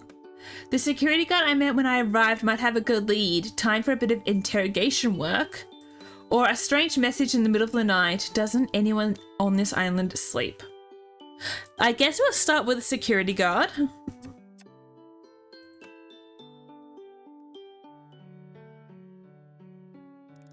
I've been staring at the back of his head for a long time now. Too long. I'm starting to feel creepy. I just don't understand it. All he does is sit in the chair by the dock, eating egg sandwiches and doing crossword puzzles. How does a man like that become the security guard for a place like this? As far as I can tell, his job consists of greeting the boat to make sure nothing unauthorized gets on or off of it, picking up supply deliveries and occasionally taking a long lazy lap of the island to make sure everything's secure. I wonder what he knows about the research that goes on here, if anything. He doesn't seem to be interested regardless. I decide it's time to get to know this island bouncer, and go to join him at the dock. I sit next to Zane. Me on the sand, him in that chair. He's not wearing his big coat, and the short sleeve shirt allows me to notice for the first time how surprisingly muscular he is. I never truly thought of him as security in the bodyguard sense, but now, squinting at him sideways, trying not to stare too obviously, I begin to see him in a new light. I pluck up the courage to talk. What are you doing? That's not a cat. I'm doing recon. Recon, Jason. Hey, Zane. How are ya? Are you trying to start a conversation? Yeah, how did you know? He says this without looking up from his crossword puzzle. I love crosswords. Oh, I suppose I am. Yes, I don't get to chat to humans much in my job. Research assistant number 125. Holy crap. That's how many people got turned into cats. He rolls the words out like he's reading them. Oh yes, I guess that's me. So what does the number stand for anyhow? Autumn, you can't be that stupid. There's been 125 other research assistants. You don't know? He asks monotonously, eyes still glued to his crossword puzzle. No, actually, to be honest, Zane, I don't know much at all. There's a definite lack of intel sharing on this project. Which project would that be? This one. The whole research project that's going on. Is there more than one? Depends who you ask. You? I was just asking you, really. I don't understand your job. I don't need to. I don't care about things I don't need to. What do you care about? Zane looks at me for the first time. You really want to talk, don't you? Yep. Well, there's not much else to do here. Besides, I'm interested in it all, aren't you? My interest consists of one. Oh my god. My interests consist of what's for dinner and when my next puzzle book's coming. I mean, those are good things to be interested in. When it's coming, you get it delivered. It comes with the mail. He looks back. Sorry, he's back to not looking at me again. The mail? You mean the parcels? And the letters, yeah. The letters? Who would go to the trouble of sending mail all the way out here when we have email? I laugh, but Zane looks very serious. It's safer sending mail the old-fashioned way. With email, there's viruses, hackers, worms, cyber terrorists. I get the feeling he's not very tech-savvy. Oh, he's a boomer. I'm sorry. Yeah, but anyone can open and read a letter, right? Not if I'm around. And besides, who would suspect that something important would be in a fragrant pink envelope? There's an awkward silence. Of course, being my usual socially inept self, I'm desperate to fill it. Need any help with that crossword? I'm pretty good. I can even do the cryptic puzzle in the Daily Inquirer. Okay, Autumn. The game Autumn is better at crosswords, apparently. It makes me want to do my crossword book, though. The line usually gains me a little kudos, but Zane simply ignores me. I decided to just come out and say what's on my mind. I mean, I can't make things more awkward than they already are. Oh, yes you can. Zane, have you ever noticed anything strange going on here? Cats behaving weirdly? Zane suddenly looks up, his eyes locking straight onto mine, unwavering and hard. No, have you? Well, not exactly, but... He's looking at me properly for the first time since we met. I definitely captured his attention, but I'm too nervous to follow through. I'm just being silly. The lack of human company can get to me. Gives me daft ideas. Such as... He's still staring at me as though he's trying to read my mind. Sometimes when I'm out tagging, I feel like they're playing games on me, like children, hide and seek, that kind of thing. Some of those cats may be cleverer than any of us give them credit for. Now it's my turn to be intrigued. In what way? They know when to stay out of the sun. You're going pink. The moment, if there was one, is over. I decide maybe Zane isn't the best person to talk about my concerns. Feeling unwanted and slightly dejected, I decide to head back to camp. I stand up and brush the sand off me. What is a 5-letter word for solitude? Alone. I'm good at this.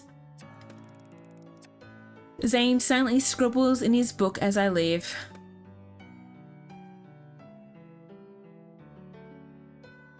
I'm so good at this. I mean, crosswords.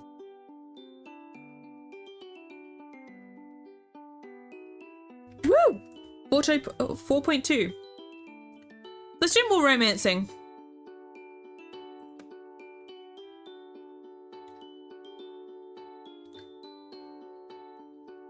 Oh, You're looking a little tired. You only have one heart remaining. If you choose to continue, it could have negative consequences.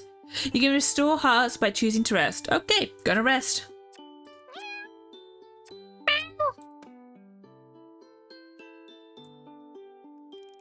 You have a lovely nap and wake up feeling revitalized. Your energy has been restored. Magic.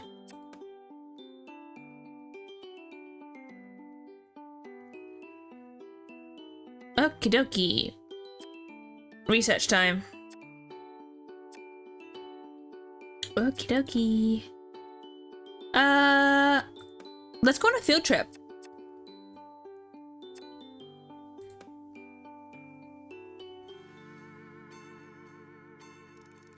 Professor Purrfect told me to be ready early and dress for hiking as we're doing field work this morning. I'm not sure that I have everything that would pass for hiking.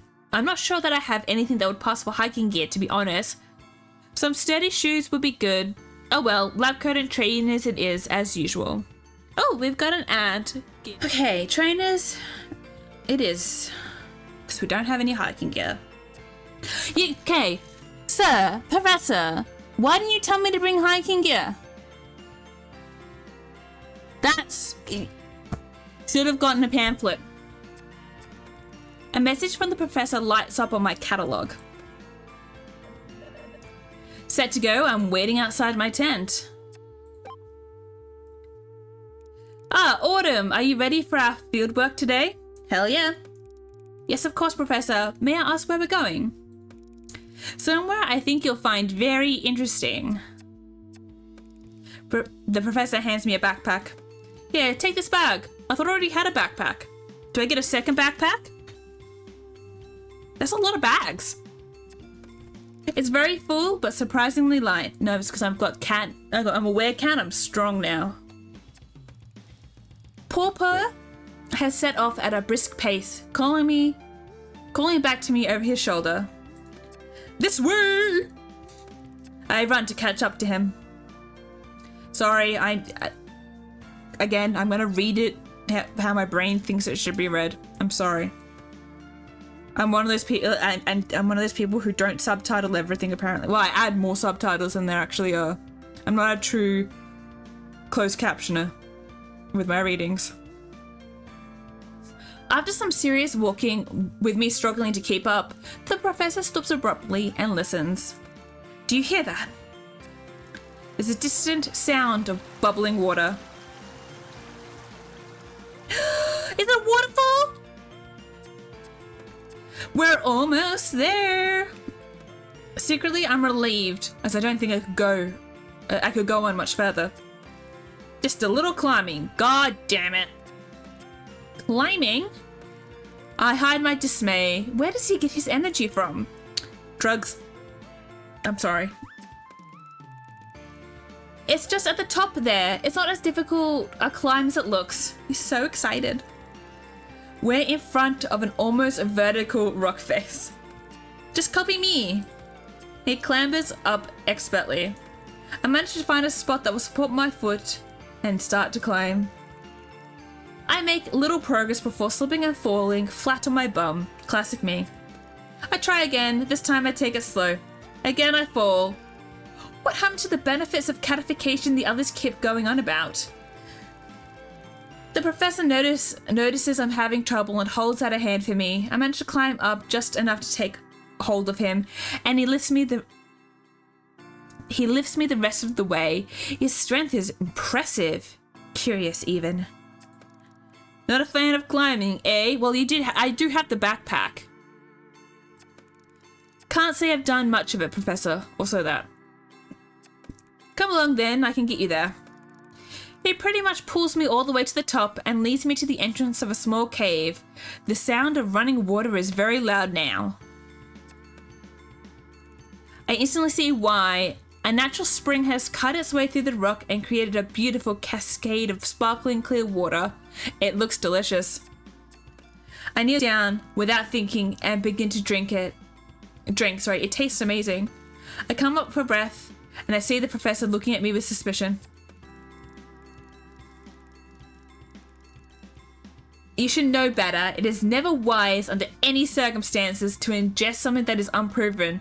But here, on this island, it will be prudent to exercise more caution than usual. Thank you, Professor. We just keep drinking weird things. I feel embarrassed at my lack of consideration. You're not a scientist, are you? What is that emote?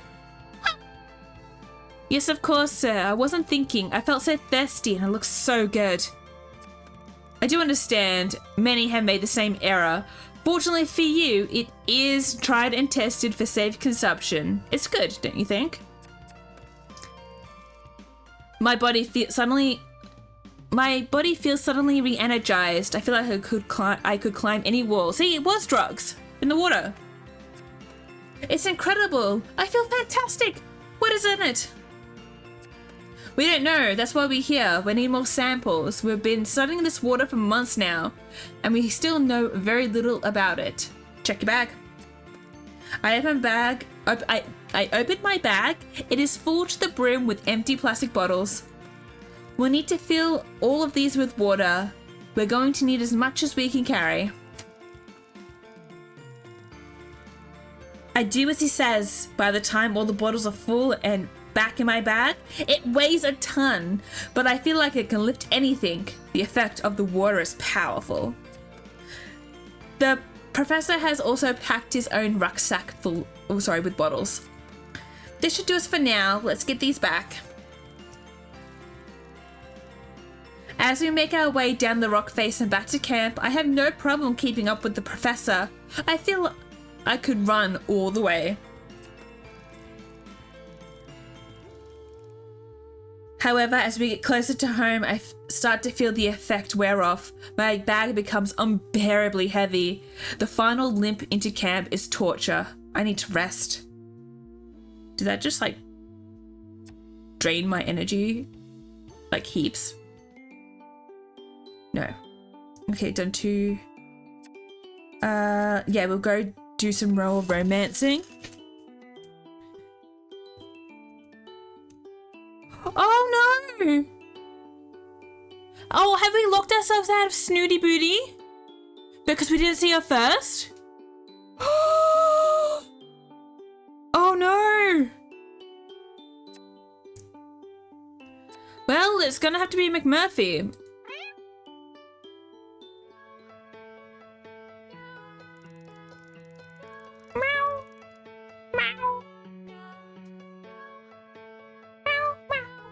Sorry. I'm sweltering in the mess tent. Typical for me to get cook duty on the hottest day so far. I step out for a moment to try and catch some air. Psst.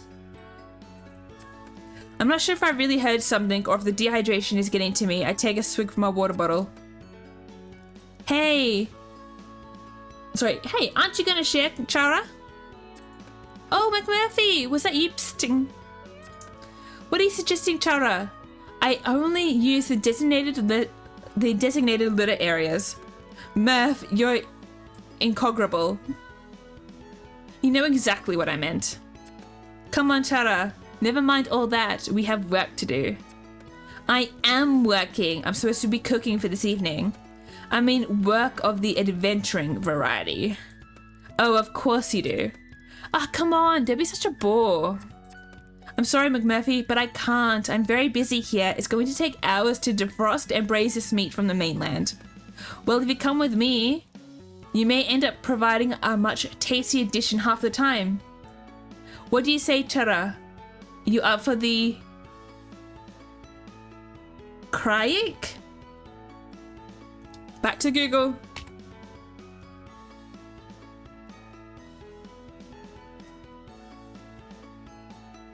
It's an Irish word for fun or good time. Yeah, but how do I say it? Maybe it's a crack. Wait a second. Oh, it's crack.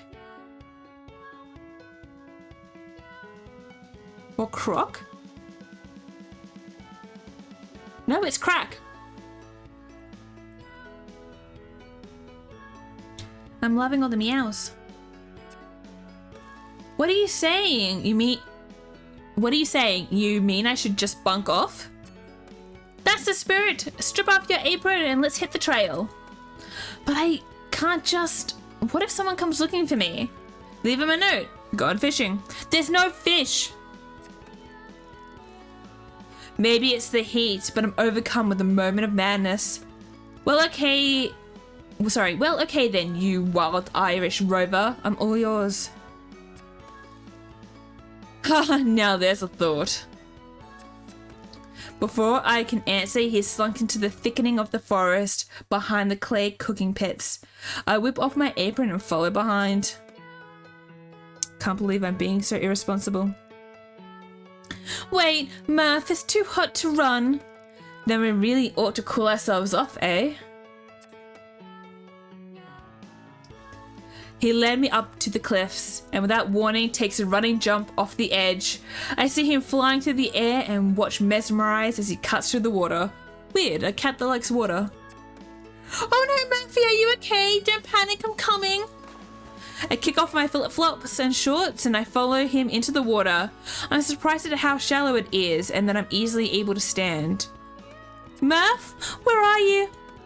I frantically search about, fearing for his safety, and suddenly I feel something brush up against my legs, making me scream out loud. What's that? I look down into the clear water and I see McMurphy speeding along the seabed like a shark, fast and sleek, and suddenly breaking up through the surface with something in his mouth. McMurphy? You can swim? What on earth is that thing? Oh my, it's a fish! I can see he's smiling even with the sprat in the way. You can fish? He spits the fish back into the water. There's truly no end to my talents, Chara. You can say that again, but I have so many questions. I don't even know where to start. Catch your breath, Chara. I know I'm exhilarating company, but you need to exercise a bit of restraint, or you'll be swooning on me next. Relax. The salt water is very buoyant. I copy McMurphy, and we both lie with our backs on the surface. It's very calming and tranquil, and I'm finally able to collect my thoughts. I realize I have not had this much clarity in a long time. I wonder what it's like. This is so cool. I know. Trixie took me here first, calls it the Ponder Pool. Oh, can you all swim then? I thought cats... Before I can even finish my sentence, McMurphy cuts in. It's a common misconception that cats can't swim. As you can see, it's another thing we excel at. So humble too. As Nana McMurphy used to say, if you've got a trumpet, blow it. What about the fish? Where did they come from? There are no birds or fish on this island. It's one of the first things they tell you in orientation. That's just because they don't know. Don't know what? It's better if I just show you. Come on, Chara, follow me. We swim for a while, with McMurphy leading the way with purpose, and then he stops. Well, notice anything interesting?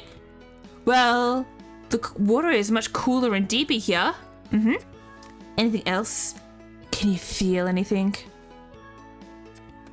I stand perfectly still for a moment and begin to feel a strange sensation around my legs, like a warm trickling under the water. Don't tell me you've done... God damn it, McMurphy. McMurphy, are you peeing? Don't be so crude, Chara. It's a current. Look over there. I refocus my eyes until I see that what I thought was a small...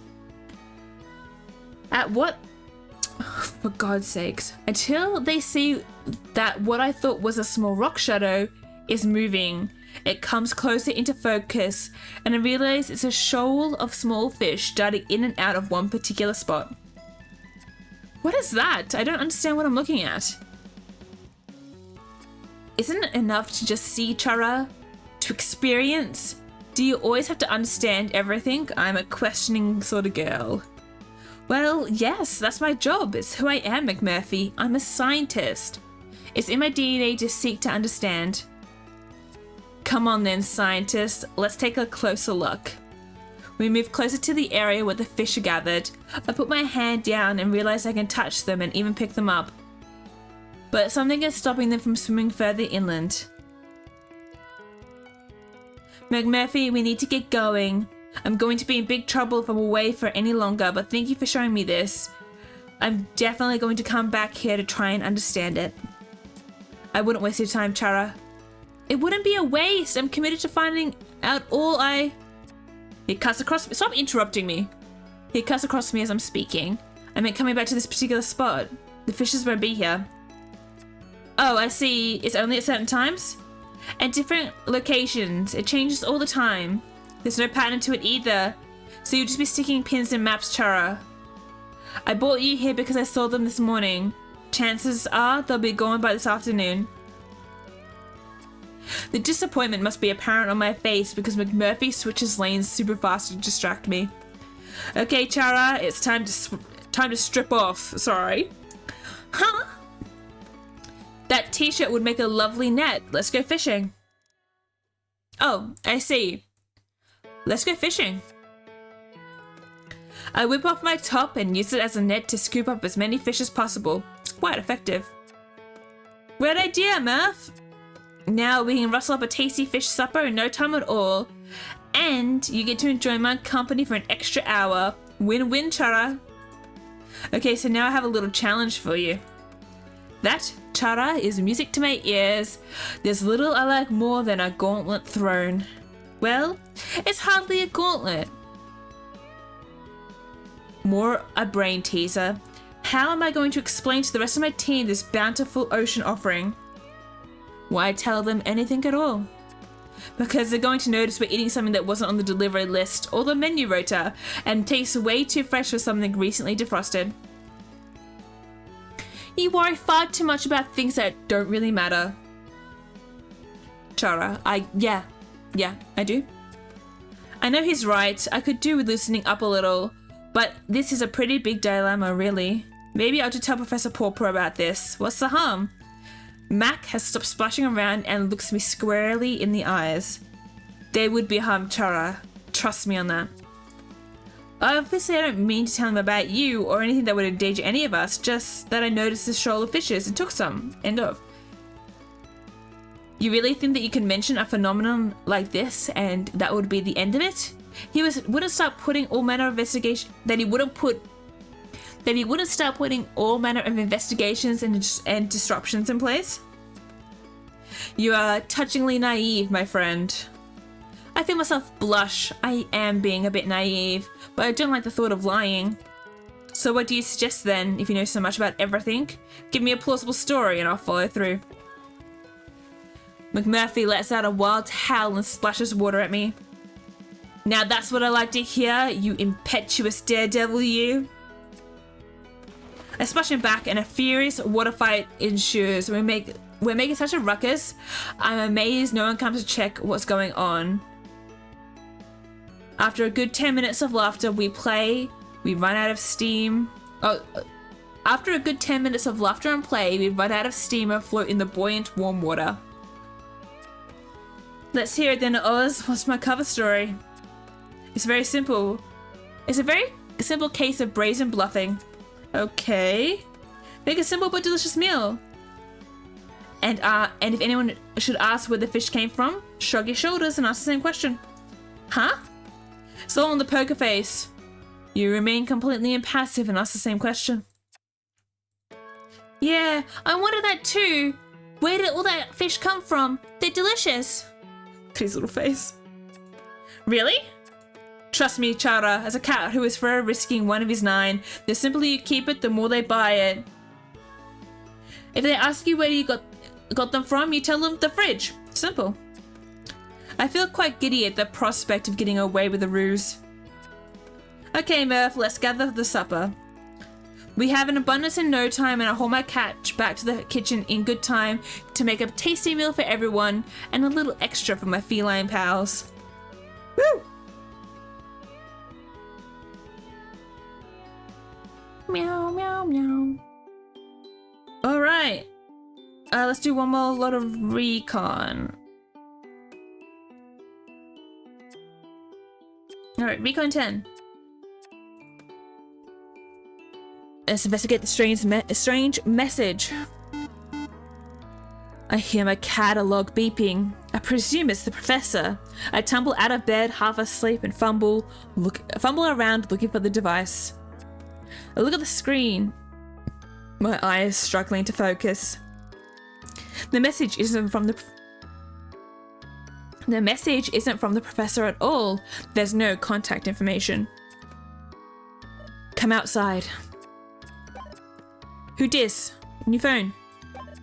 Come outside. They aren't obviously going to respond to my question. Should I do as the message tells me? Hell yeah. Let's get kidnapped. My curiosity is roused. I have a feeling there's something important to learn from the stranger. So I throw on my clothes and crawl out of my tent.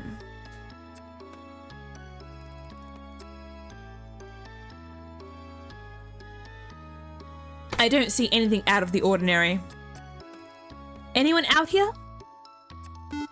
My catalog beeps again. Walk to the edge of the forest. I'm not going any further until you tell me who you are. Walk to the edge of the forest. No! Walk to the edge of the forest. Walk to the edge of the forest. Walk to the edge of the forest. Stop it! By now, I realize I've walked to the edge of the forest. Oh, he is controlling me. At the edge of the forest, I see something on the ground. As I get closer, it becomes clear that it's a small posy of flowers. I gingerly pick them up and notice that several of the flower heads are missing. My catalog beeps again. Follow the petals. And that's when I see the trail of orange petals, the same colour as the bouquet I'm holding. Well, I've come this far, no turning back now. I begin to walk. I'm nervous, so I call out. Hello? No answer. Louder this time. Hello? Well? Hello? Who's that? Oh, it's Floofy Butt! Who goes there? Major! Is that you, Floofy Butt? I really wish you wouldn't call me that, human. What on earth do you think you're playing at? Cavorting around the forest in the dead of night, causing a ruckus? Oh, Major, you don't know how pleased I am to see you. I need your help. And this can't wait until a civilized hour? I'm afraid it can't. I'm not the one instigating this. I've been getting messages from an anonymous source asking me to follow them into the forest. Look, they left this trail. Ah, Calendula maritima. Calendula maritima. Marigolds, herb of the sun. They're said to represent creativity, though some believe them to be the symbols of cruelty and grief. Your knowledge is always so impressive, but I have to say on this occasion, it's not very comforting. Fluffy Butt goes striding off with purpose. Come along then, Autumn. Are we going to follow this trail or not? I shuffle awkwardly behind him. Before the sun comes up, eh? We continue on for a short while and notice that the petals are getting more sparse. It's becoming more difficult to see them, until eventually they seem to run out and we find ourselves at a small clearing. Well, it appears somebody has been playing a joke on you, Autumn. I sadly agree. This has been nothing but a wild goose chase. Seems so, Major. I'm sorry for dragging you into this. Let's get back to our beds before we waste any more precious snooze time on this fool. I turn to Floofy Butt and notice that his back is arched and his fur is puffed up, making him even more floofy than usual. Something wrong, Major? You tell me, human. Does that pile of rocks look suspicious to you? Amongst the myriad rock piles, I notice a small, contrived-looking can. Can? Floofy Butt's right. It looks far from natural. That looks to me like it's asking to be inspected, Major. Well, get to it, Autumn. You're the one with the thumbs. I begin to dismantle the small mound rock by rock. It's not until the foundation stone is removed that we find a small manila envelope. Major, look, it's a letter. Rather large for a letter, my dear. I think you ought to open it. Another pet name. Here or back at base? Having got you this far, I think it's only fair that I have equal share of the spoils. Spoils? Yes, perhaps we should look right now, Major. As I'm speaking, I've torn into the envelope. Well, out with it.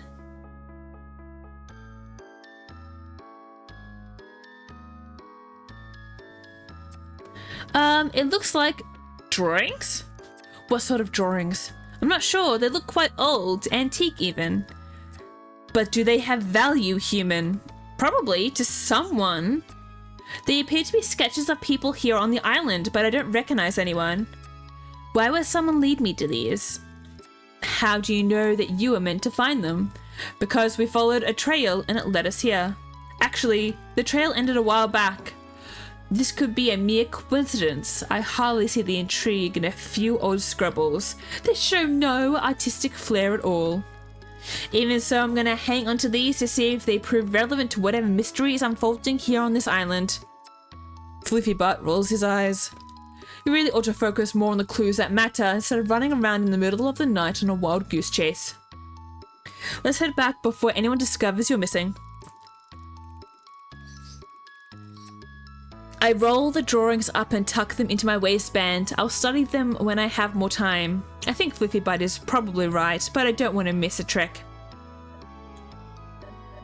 Get some rest now, Autumn. Finally, a sensible suggestion. Thanks for being creepy. I head after Fluffy Butt, struggling to keep up. I really need some sleep. Well, we are going to probably sleep.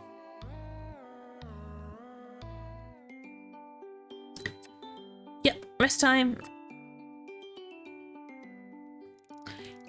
I have a lovely nap and wake up feeling revitalized. Woo!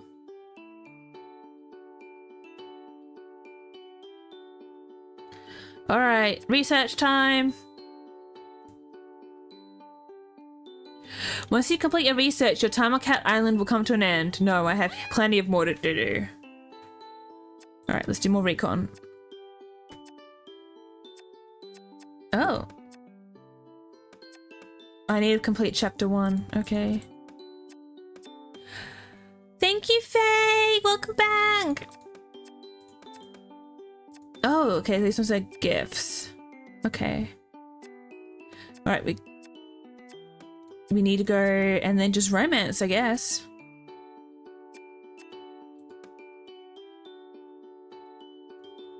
Alright, back to McMurphy. Because I've locked everyone else out. Meow. We've got an ad starting shortly. Okay, it's too beautiful a day to be slaving in a hot lab, so when Murph invited me for a stroll, it was easy to say yes. Not that I need much more, I'll need much incentive to spend time with him. He's very engaging company. We've come to one of my favourite spots where the cliffs sweep upwards above the blue water. Go romance those feelings. I just realised the time. I should head to bed. Good night and happy Valentine's again. Thank you so much, Jason. Have a wonderful night's rest. I really appreciate your kindness today. Thank you so much for the raid and the subs, and thank you, Serena, for the bits. Have a wonderful night's rest. Have a wonderful weekend and happy Valentine's Day for tomorrow.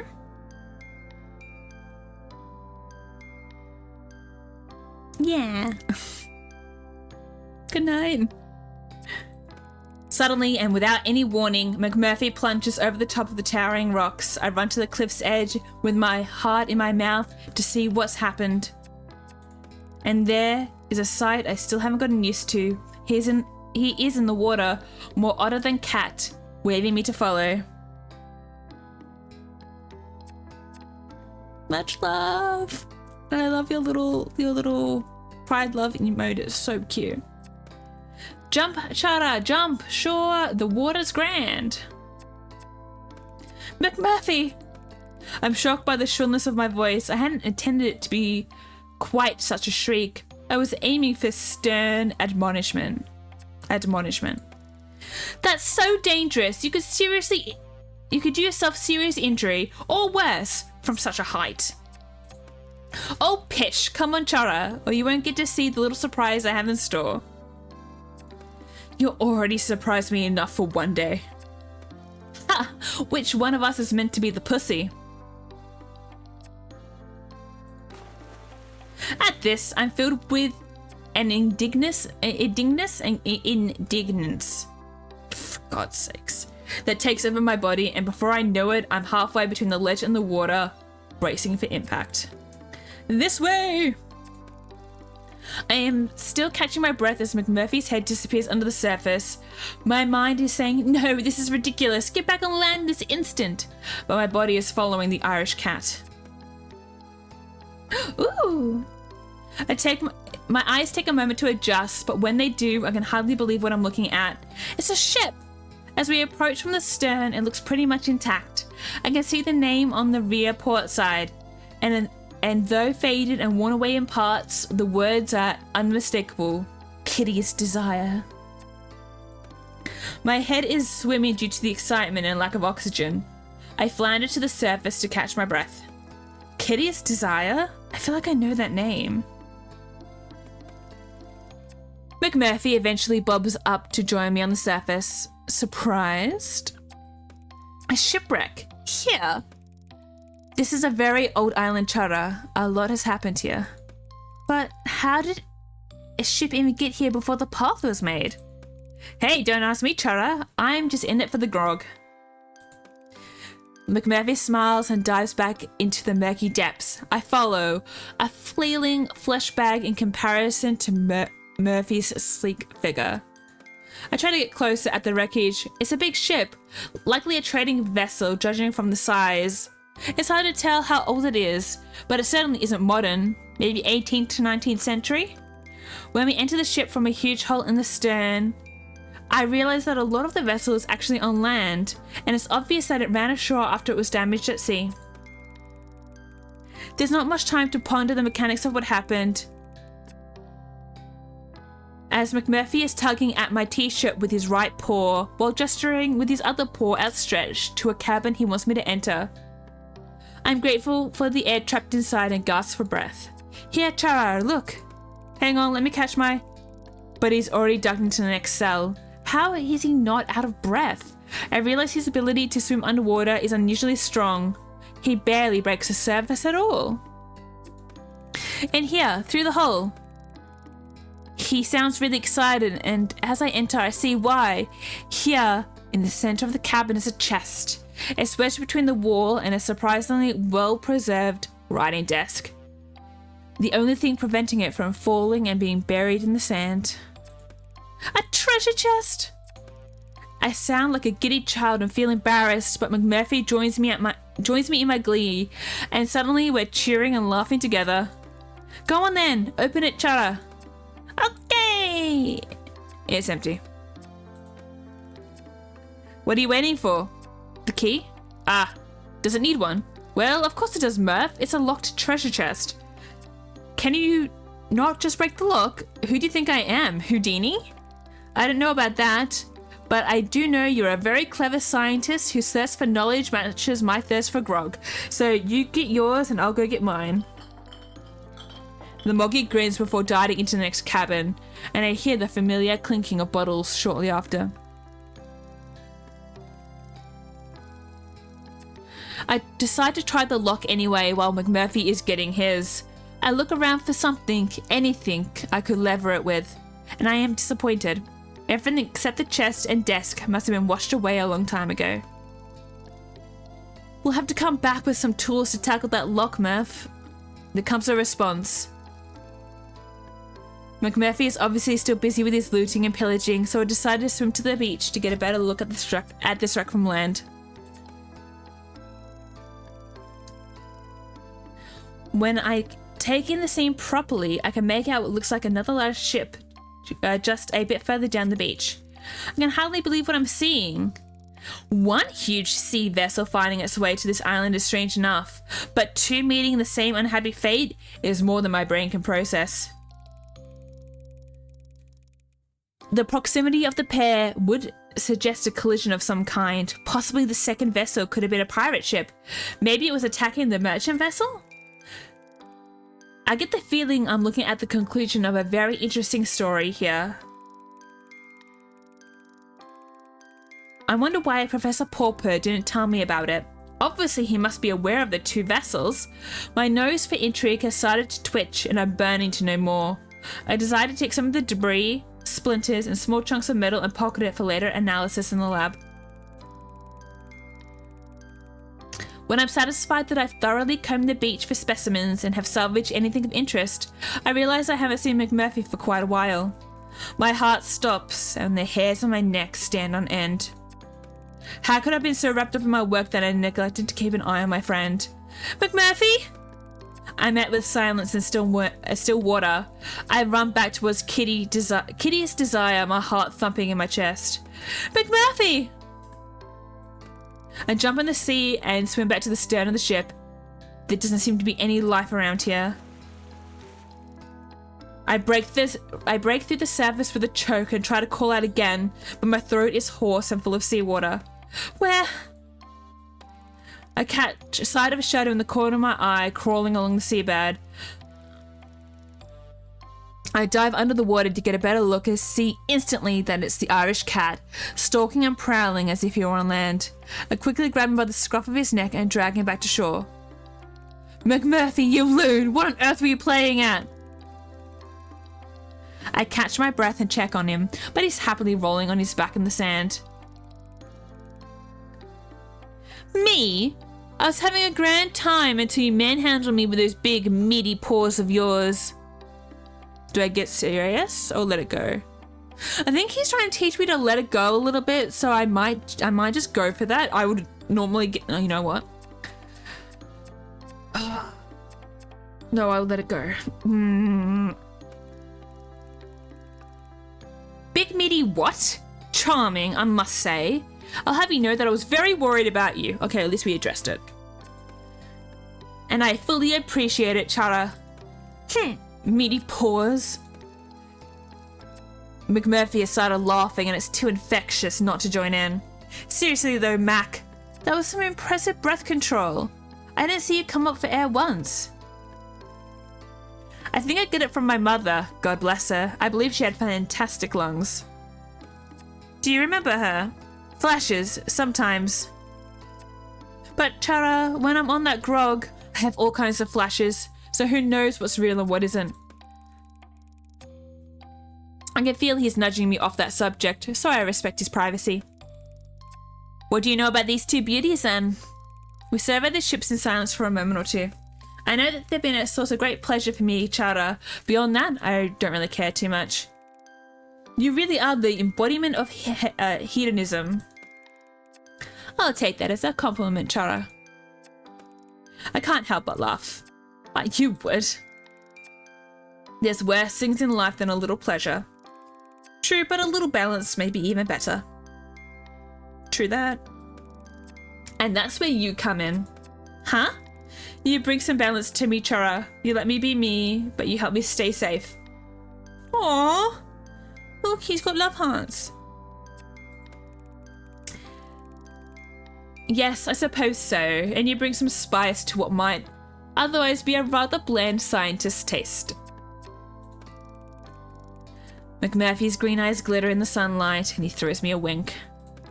Come on then, swashbuckler. I need to eat something after all that adventuring. I'll walk you back to camp if you promise to save a bite for your friendly tour guide.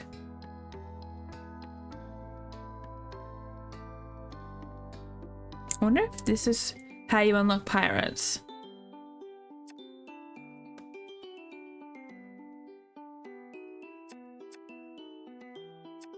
See, there's pirates up there. But I don't know how I unlocked it. Alright, we'll do some recon. Oh wait, I can't do any recon. Alright, we'll romance. Or a little bit more. Maybe we'll do a pirate. Hey, McMurphy.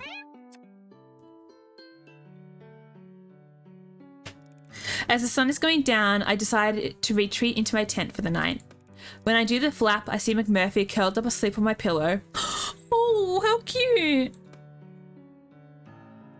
McMurphy, you're going to get fur all over everything. Oh, hi there, Chora. You're back late. You're back late, you rapscallion. Why are you in my bed? Ah, come now. We both knew I'd get into your bed eventually, didn't we? My hand reaches for the spray bottle, but McMurphy throws up his paws defensively. I have an unarmed cat, Chora, and I actually came to give you something for good behavior. Don't make me send it back now. Give me something? What?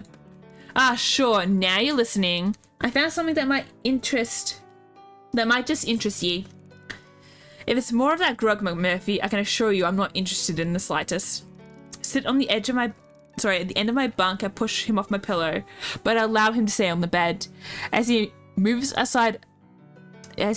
reluctantly aside, I can see a black corner poking out from under my blanket. What's that? Why don't you take a look? I eye him skeptically, nervous of what he is roping me into now. Tell me what it is first. Will you just pick it up, Chara? It won't bite. I carefully reach for it and realize it's a small leather book, beautifully aged and yet seems to be in good condition. I open it as gently as I can for fear that it might turn to ash in my hands. On the first page, smudged and faded but not destroyed by time or water, are the words, Captain's Log. I can't stop from gasping out loud. Oh, Murph! How did you find this? There's a lot you can find at the bottom of a bottle. 12. Are you impressed? Impressed? Speechless. I could kiss your furry head. Well, don't let me stand in the way of you and your passion. I hardly notice he's still speaking as I have begun trying to decipher the entries, and I'm instantly engrossed. 1784, the men are getting restless. I begin to fear for the continued safe running of this vessel, my vessel, of which they're in mind to take ownership, if my captain's instincts serve me right. Are you listening? Oh, sorry, what? I said maybe I should leave you to it then? Yes, no, wait, McMurphy, tell me where you really got this from. Was it the treasure chest? No, Tara. Would you believe it? That thing was full of nothing but sand and salt water. That bit of treasure, on the other hand, I found at the bottom of one of my crates of grog, hidden between the bottles. But this belongs to a captain. Why would it be with the crew's provisions? I'll let you figure that one out, Brainiac. Think of it as a puzzle to keep you amused on all of your cold, lonely nights. McMurphy smirks and saunters out of my tent. Oh my god. I'm gonna have to look. Okay. Recon 15.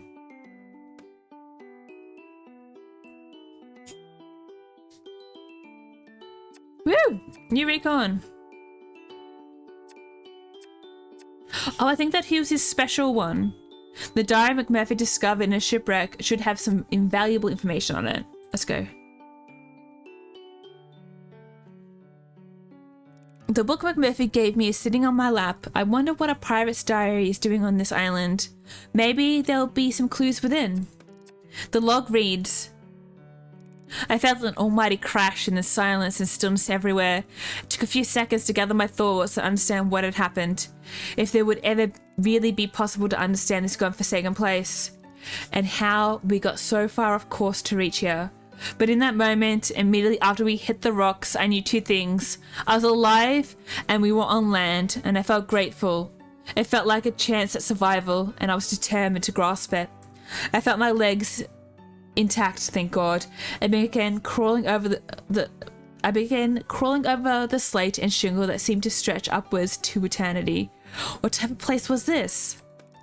Darkness was falling fast, but I needed to make sure we would be safe in this unexplored terrain. Who knew what would happen during the long night, what creatures it may bring, even what strange meteorological anomalies. Looking at the sky, I felt anything was possible and we ought to be prepared. We had to work fast. I assembled the men, raggle-taggle though we were, into some kind of orderly unit in the hope that the familiarity of discipline will raise morale. We were all tired, cold and hungry. Some of us needed medical attention. This was not going to be easy, but it was what I was trained for, and I would rather die than let my men down. We need to make shelter. My voice sounded thin and weak against the sound of the waves crashing. At first light, I looked around and began to take stock properly. It was gratifying to see that the temporary shelter we had cobbled together last night was still intact, and no disasters had befallen us to add to the difficulties we were already burdened with. Considering the conditions we erected this makeshift cover in and how short a time, I felt heartened for the first time since we were out at sea, before the strange electrical storm began that ended with us being thrust here against the unforgiving rocks of this terrifying place. We could do so much more with daylight on our side and food in our bellies.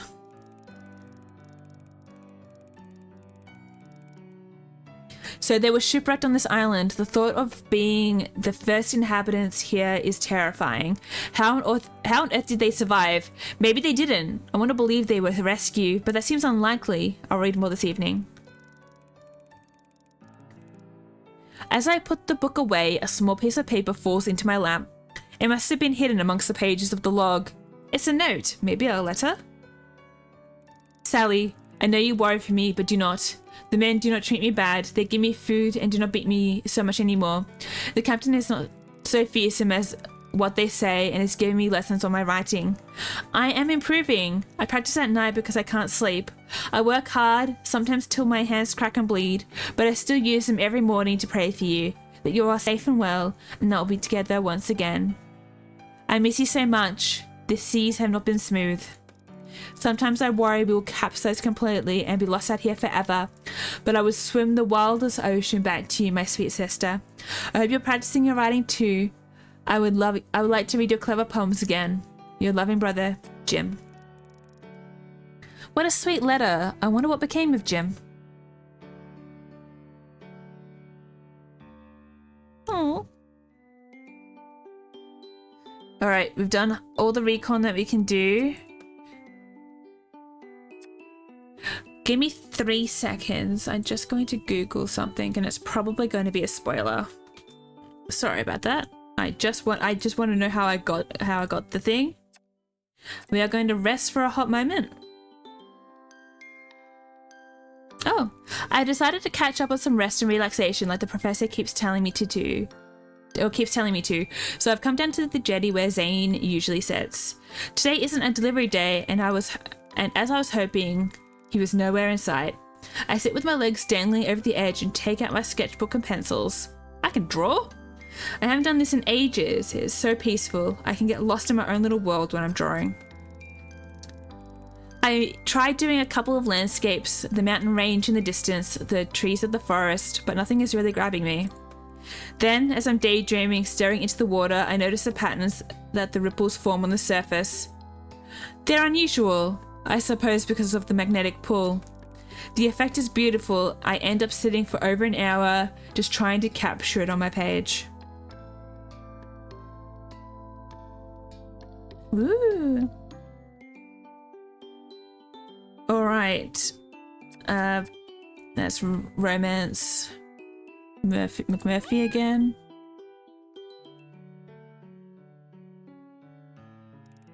Look at that star, and now take yourself 1,000 miles beyond it and tell me what you see.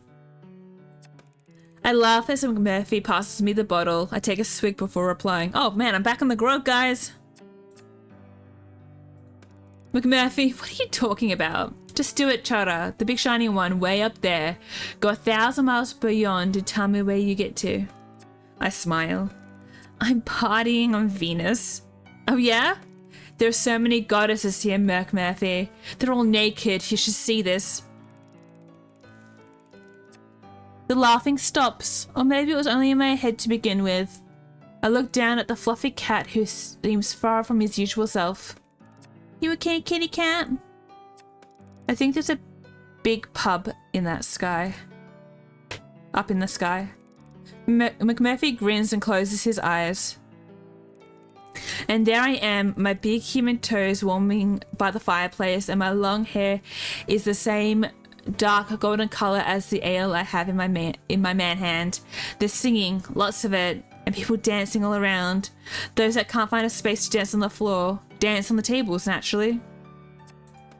There's an old sky pirate in the corner telling his stories to anyone who will listen, of the time he sailed to Jupiter, or Mars.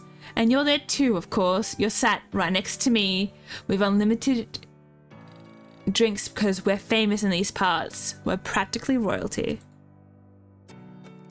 Ale, stout, beer, whiskey too. They just keep coming. When it gets dark and the place is quiet, we sneak out back to the beer garden. There's a clear view of Earth from where we're sitting. We don't miss it. McMurphy spits. We talk about our adventures, how we sailed off this damned island, and how the ship became airborne.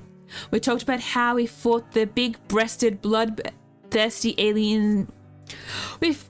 We talk about how we fought the big-breasted, bloodthirsty alien wenches of the Emerald Star, and how we had to charm our way out of the space slug's lair. And I reckon we would have a lot of fun. Of course, you wouldn't be able to keep your paws off me. You'd be begging for a kiss, and I'll be saying, now, Chara, I'm not a piece of meat, you know.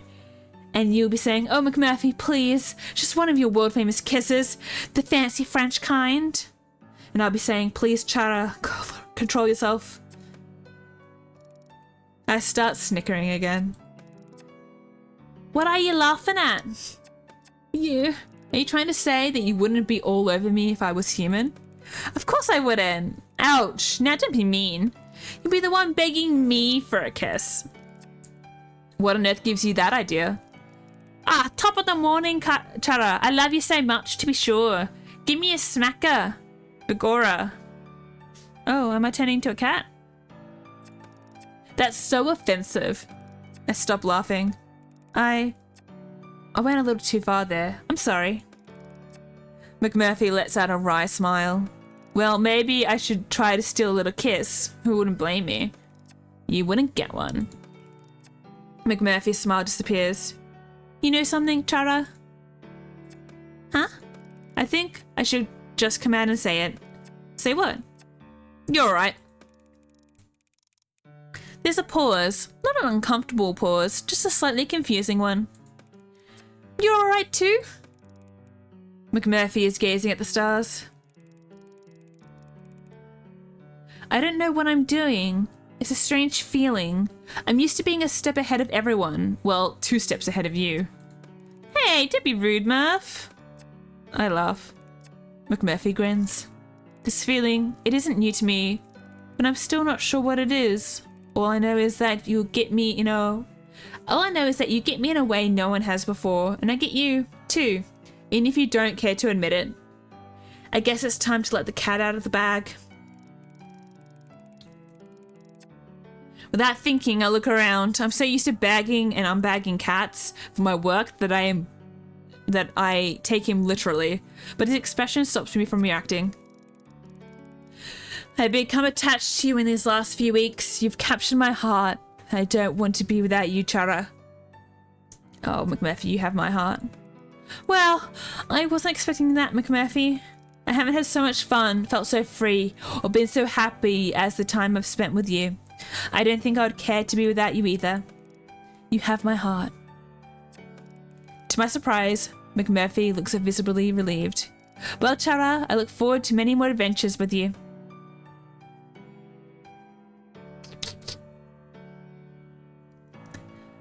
Achievement unlocked. Successfully romance McMurphy. And now I'm going to look at some pirate stuff.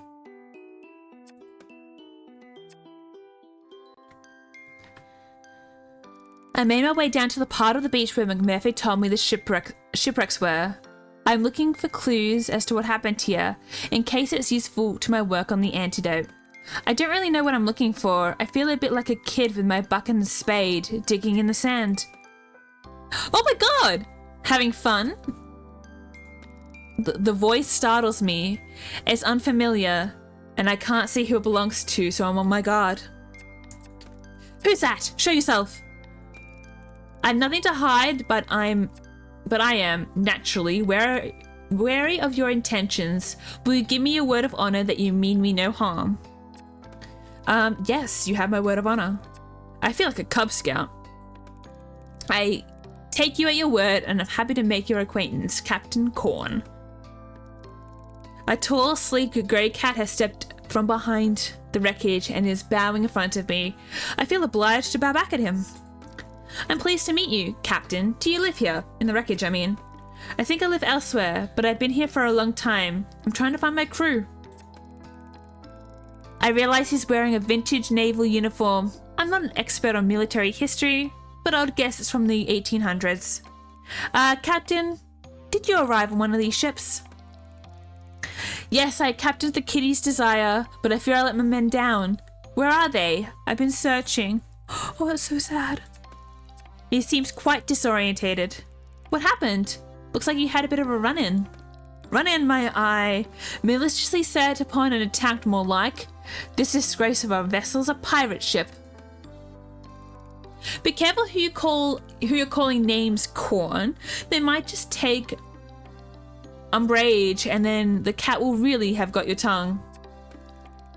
Another cat has appeared, a petite, long-haired tabby, also dressed in some kind of costume. Identify yourself, stranger. The new cat has turned to me. Hello, my name is Autumn, and this is Captain. I know who he is, alright? What are you doing in my domain, Autumn? State your business.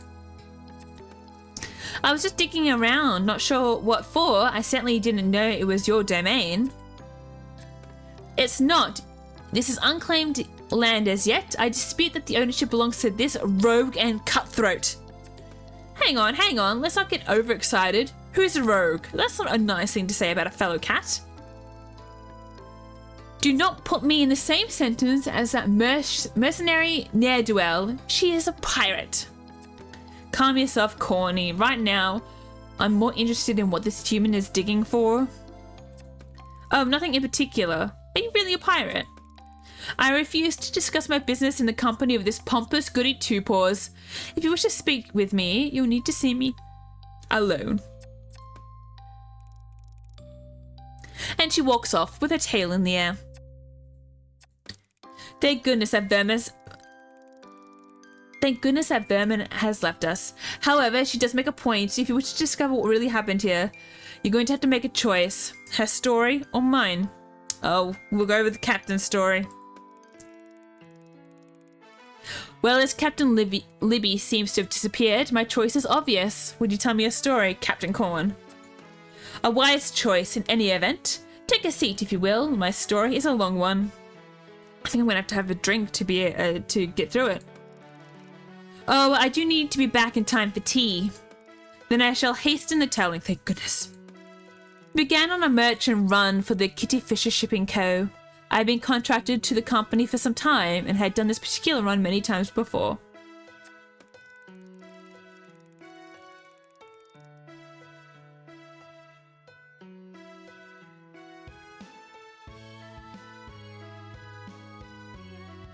Sorry about that. There's nothing in it that's very taxing for a captain of my experience. Particularly manned with a crew to the standard of the men I had personally handpicked for sailing the Kitty's Desire.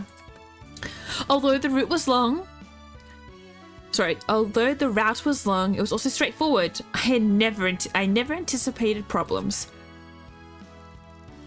However, this trip proved to be out of the ordinary in so many ways. The weather was against us from the start. Freak storms had been plaguing a normally peaceful sea, and several ships had reported being taken quite far off their usual trajectory. This day was proving to be a blighter. The men were doing everything by the book, as I would have expected from my crew, tying down and battening the hatches. There was no point being on deck, so I decided to write my log in my cabin. The first I knew of anything irregular was an almighty crash that sent us reeling. I gathered myself and made my way to the deck, being buffeted and blown so that I needed to hold on tight to whatever was available. Sam, my cabin boy, was the first crew member I came by. I could barely hear him hear him above the sound of the storm. Pirates, Captain, pirates! I could hardly believe my ears. We haven't had pirates on this route in all of my time as captain. Far too audacious as a challenge. My first thought was that they must have been as much at the mercy of the storm as we, but that assumption was quickly dispelled by the shout. Pirates boarding! Pirates boarding! It was unthinkable. I needed to gain control of the situation as quickly as possible. I drew my musket as I emerged on deck to the awful sight of human vermin scurrying about in the rain and crashing waves, trying to overwhelm my crew and get the upper hand. I could see their vessel listing perilously close to ours, and on the bridge, the unmistakable figure of that she-devil. Captain Libby. The Witch of the Waves, Captain Libby indeed. I stood my ground, holding onto the main mast and pointing my musket in her direction. I could not hear her laughter for the din of the storm, but I saw her head thrown back and her wild hair fly in the wind as she grabbed the cutlass at her hip and raised it into the air in defiance. It was at that moment that I saw the wall of water rise up behind her as if summoned by her. It was the last thing I saw. There was a terrible sound, as though the very gates of hell were torn open. I was struck to the deck, and blackness fell. Ah, that was what made the huge hole in the stern. Yes, we came apart on impact. The whole ship was a goner. I don't know how long we had been in the water. When I regained consciousness, the waters were calmer, and we were drifting on a piece of wood towards a wall of black rock. Sam seemed to be holding me as I floated in the water. Captain, you're alive! I didn't dare hope! What happened, boy? We crashed. The pirate scum rammed into us with such a force that I fear we are all dead but us. As I gathered my thoughts, I realized I could hear others moaning and crying out all around us. We're not alone, Sam. Listen, there are others. Help me up. And between us, we managed to get me onto our makeshift raft. I sat up and looked around, taking stock of the utter carnage, but there were men, many of them, clinging onto whatever was floating, keeping themselves from sinking down into a watery grave. I tried to make myself heard as far as possible. Men, we need to stay together. Try to hold onto each other to stop yourselves from drifting. I'm going to lead us towards the land. We have to get to those rocks. Use whatever you can to paddle and follow me. You're a hero, Captain. Yes, it was laborious, but we made progress and eventually reached what appeared to be an opening in the rocks. As we stumbled to land, the gravity of our plight became more apparent. Help the wounded. Pull whatever you can from the water. Anything may prove useful. We don't know what's ahead. What about the pirates? We were all in it together. There was no place here for contention. Survival is a great leveler, so we all helped each other as best we could. We found our resting place, where you now live. Base camp? But of course, there were no cozy tents or fire pits to keep us warm. It must have been terrifying. One tries not to indulge one's own fears when we're looking out for one's men.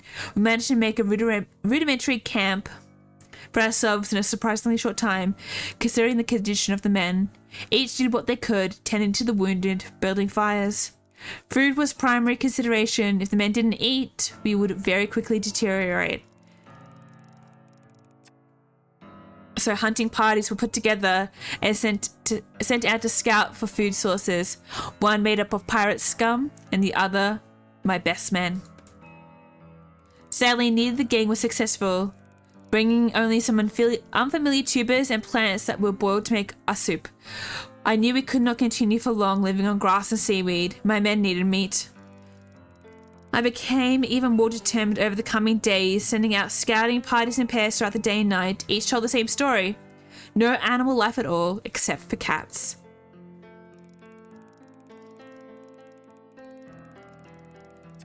We already knew that there was a population of very ordinary-looking domestic cats living all over the island, but as men forged further afield, they came back with tales of a very different species of feline on the furthest end of the island. They were larger than usual, very hostile to those who came close.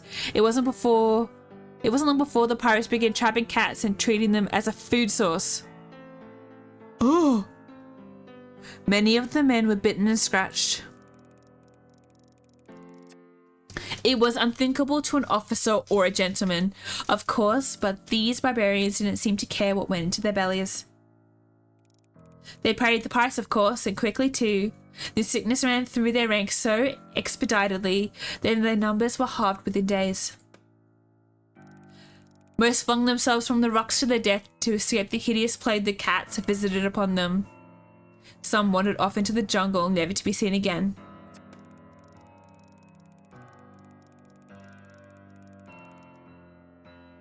I remember one lad, a pirate named Jim, lost his wits and began drawing strange creatures in the sand of half men, half cats.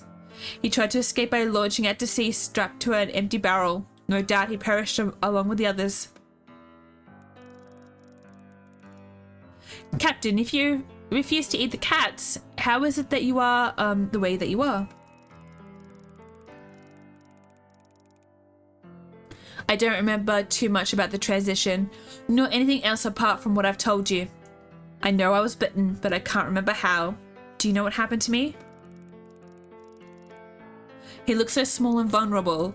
I just want to cuddle him, but I maintain a respectful demeanor.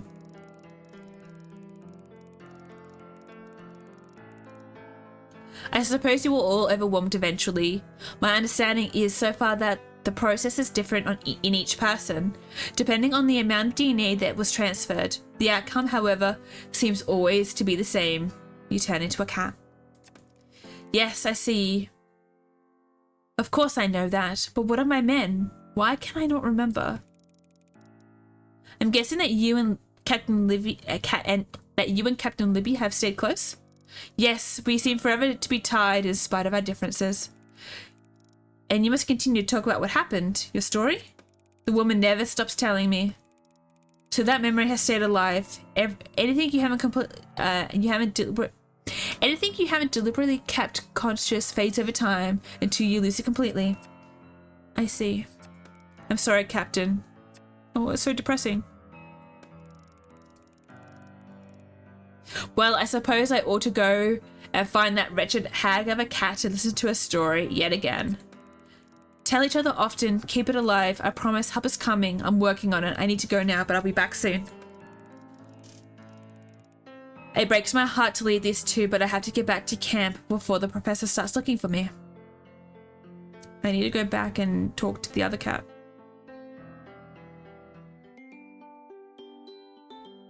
Back to the pirates.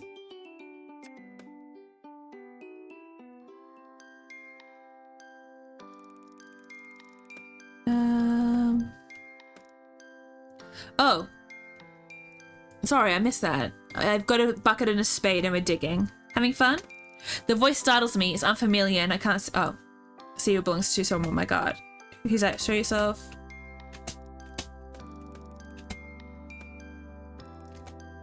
Alright. Captain.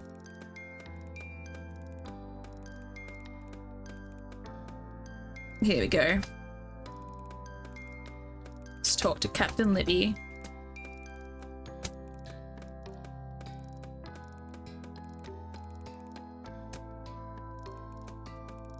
Alright, Captain Libby's.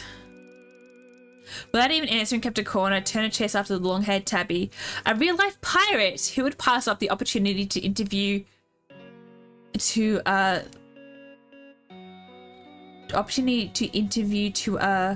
swashbuckling freebooter. Excuse me, Miss Pirate? As we reach the forest, the cat stops in her tracks and turns to face me. She straightens herself up onto her hind legs and takes an elaborate bow. Lady Elizabeth H. Rutherford. I'm taken aback by her sudden transformation from savage to lady. My subordinates call me Captain, my buckos call me Libby. She returns to all fours. Pleased to meet you, Captain. It truly is an honor. Enough of the nice talk, human. You want to hear my story? Well, you best sit down. It's not for the faint-hearted. I do as I'm told and sit on the muddy ground.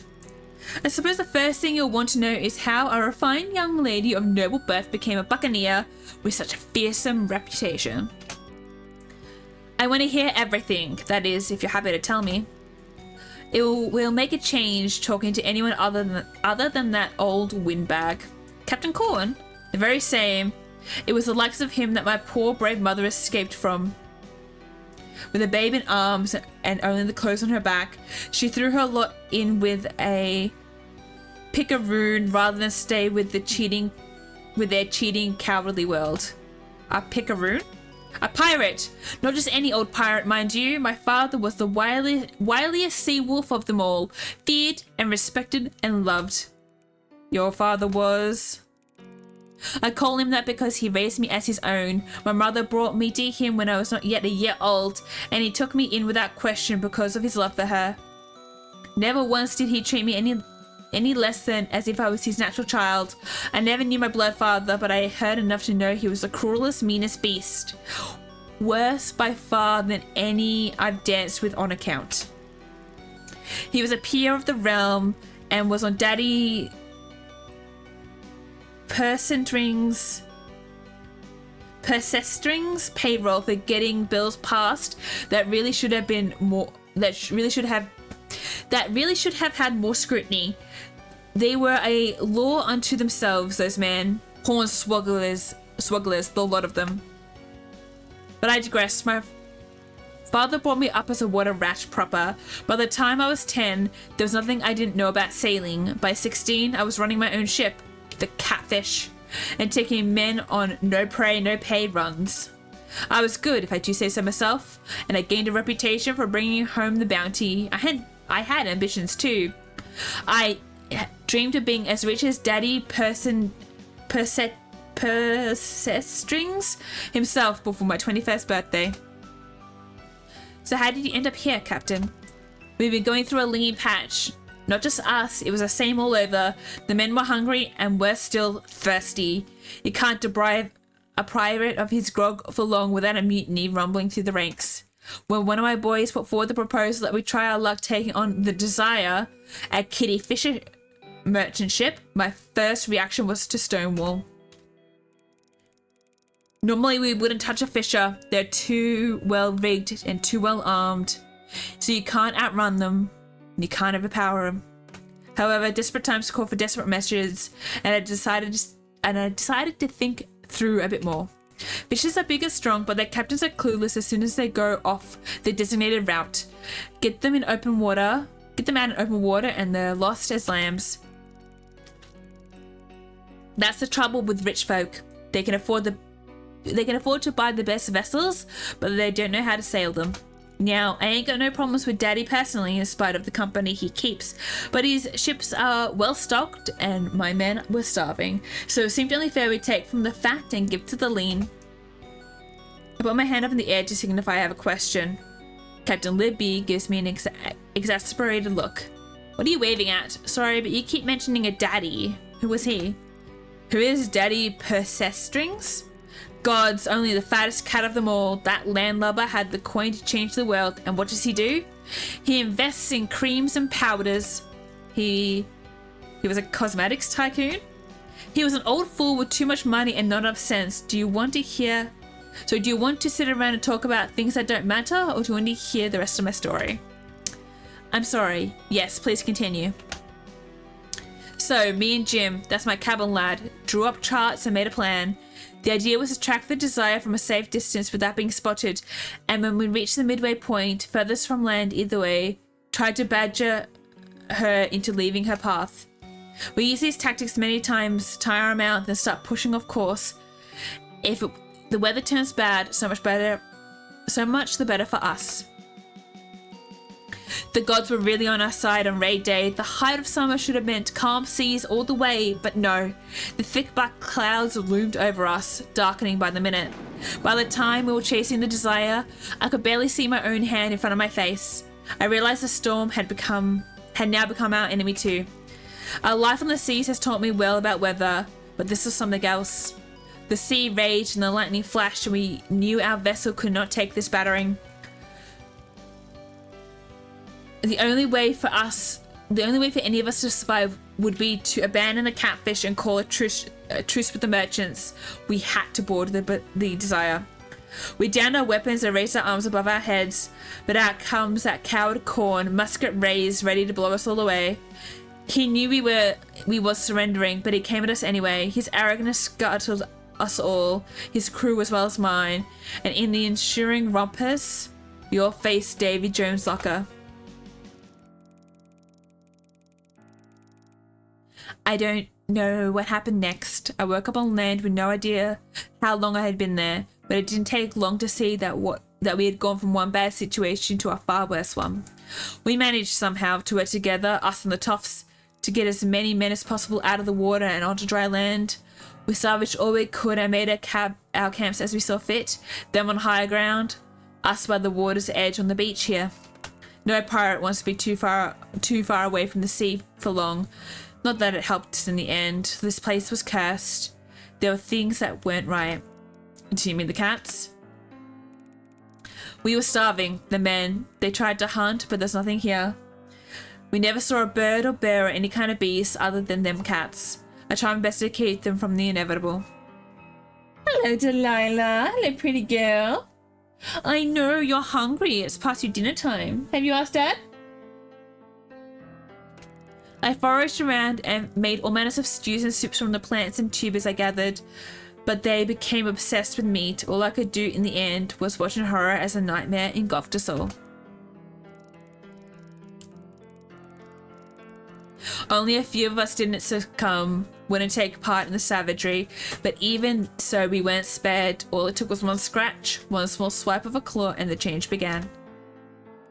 As the sun shines upon her tiny face, it glistens, and I can see she's crying. I'm not sure how to handle this. Ought I comfort her? She's a fearless pirate, after all, even though right now she looks like a little lost cat. I'm so sorry for what happened to you and your crew, Captain. I'm working very hard to put things right. Be patient, and I'll give you my word that all will be restored to how it should be. I need to go. She's skulking into the forest, but before she disappears, she half turns. Libby. You can call me Libby. Woo!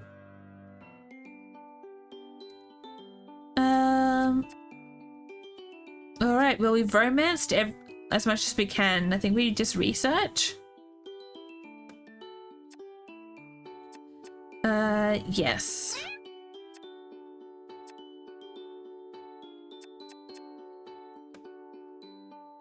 Research 12.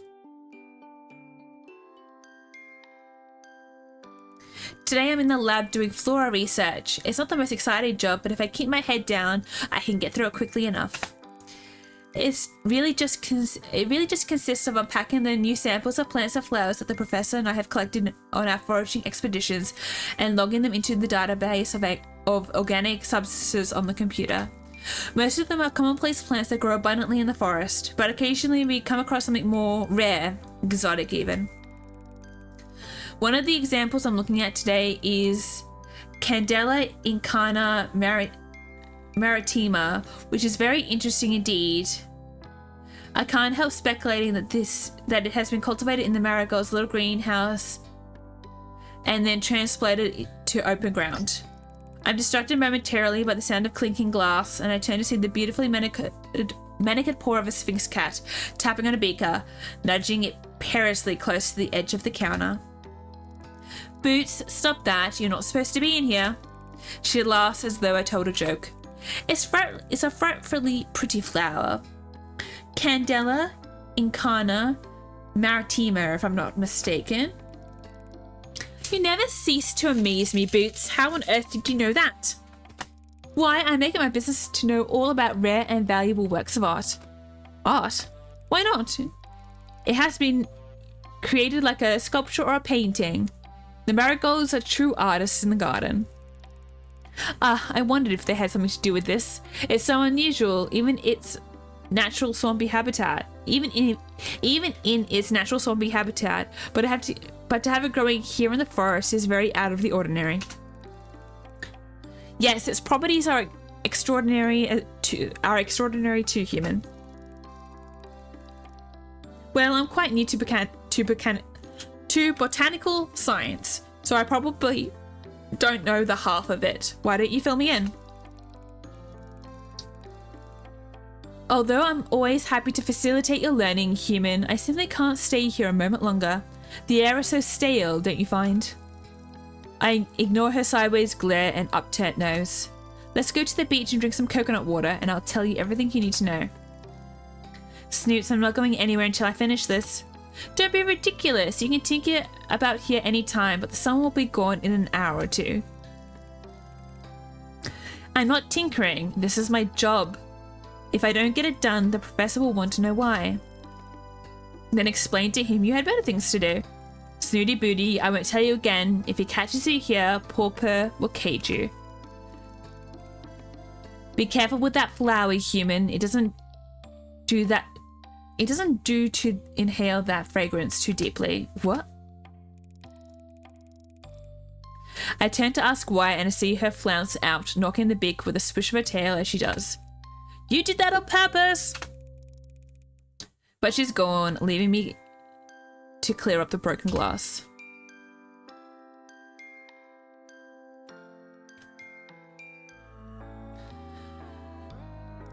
I come to the forest to gather my thoughts. This morning I noticed another change in my appearance. Up until now it had been easy to cover up my transition. I just had to keep on top of removing the excess body hair. Even the stump of a tail that appeared a few days ago hasn't been a problem. Who would see it? But this new development is definitely a turning point. How am I going to explain the fact that my pupils have turned into vertical slits? I can't risk anyone seeing me like this. So I'm going to hide out for a while and see what happens.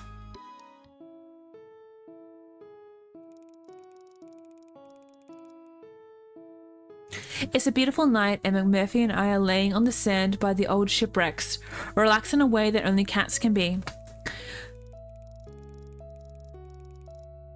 When I remember back to all the anxiety and stress I used to live with, the endless hours fretting over the antidote research, it makes my fur stand up. I thought our lives depended upon it. It was my love for McMurphy that finally got me to see sense. Why was I so desperate to make him the same as me? Hadn't I fallen for him the way he was? So I decided to turn it on its head and become like him. Oh, I'm so cute! I lost track after 30. We're laying out under the stars. I can't help smiling to myself when I remember how cold I used to think it was at night. Mac used to rib me for my whining. Now here I am, as snug as can be, counting the stars with the cat I love more than anything else in the world. You see, the trouble is, Chara, you're still thinking like a scientist. What do you mean? When you count the stars, you begin at 1 and assume you're going to keep chanting numbers until you've quantified the whole entire galaxy. He laughs until his eyes twinkle with moisture. Oh yeah, go on then, Murphy the Wise. Enlighten me on a better way of counting.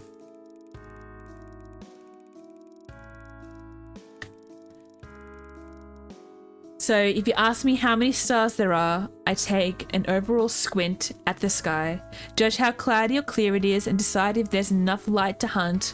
Not too much is the right amount for that, by the way. Or too little for a snooze. Best when it's bright, or just enough to steal a kiss from your sweetheart. And judging by this sky tonight, he nuzzles into my fur and I'm the happiest cat in the universe.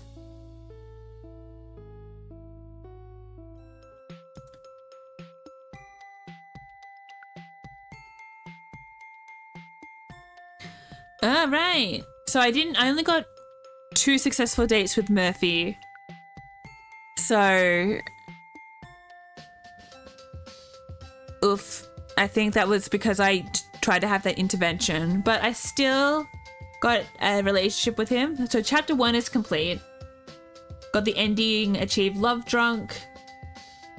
Only romance 1 of 6 cats. Alright, but this is all that I can do right now. I will have to finish up here for the moment. We'll have to come back to this game. I can probably do it on or maybe on Tuesdays we can continue playing this game and see if we can complete it, see if we can get 18 out of 18. Let's see if we can get a complete thing on here, or we can continue into chapter 2 and see what happens. But I I had a great time. I felt annoyed that I just completely got locked out of everybody but Murphy with my choices, but it seems like I did the exact same thing that I did last time, I think, because I got the pirate ending. Well, I unlocked the pirates, which you unlock via McMurphy. So, you know, even me doing this, I did the exact same thing. I do hope everyone had a wonderful Valentine's Day with me today. Well, Australian Valentine's Day. And if you're celebrating for me tomorrow, you know, my time tomorrow, I hope you have a wonderful time with your loved one. Or just give yourself as much love as you need. And have a great week. And have a great weekend. That's what I'm trying to say. I'm stumbling over my words. I've done a lot of reading today. Please let me know in the comments below who we should try and romance next. I'll see who we should try and romance next. See if we can change course on chapter 2. See what happens. But yeah, thank you so much for watching. I had a really, really good Valentine's Day with you all. Stay safe and stay cozy, everyone.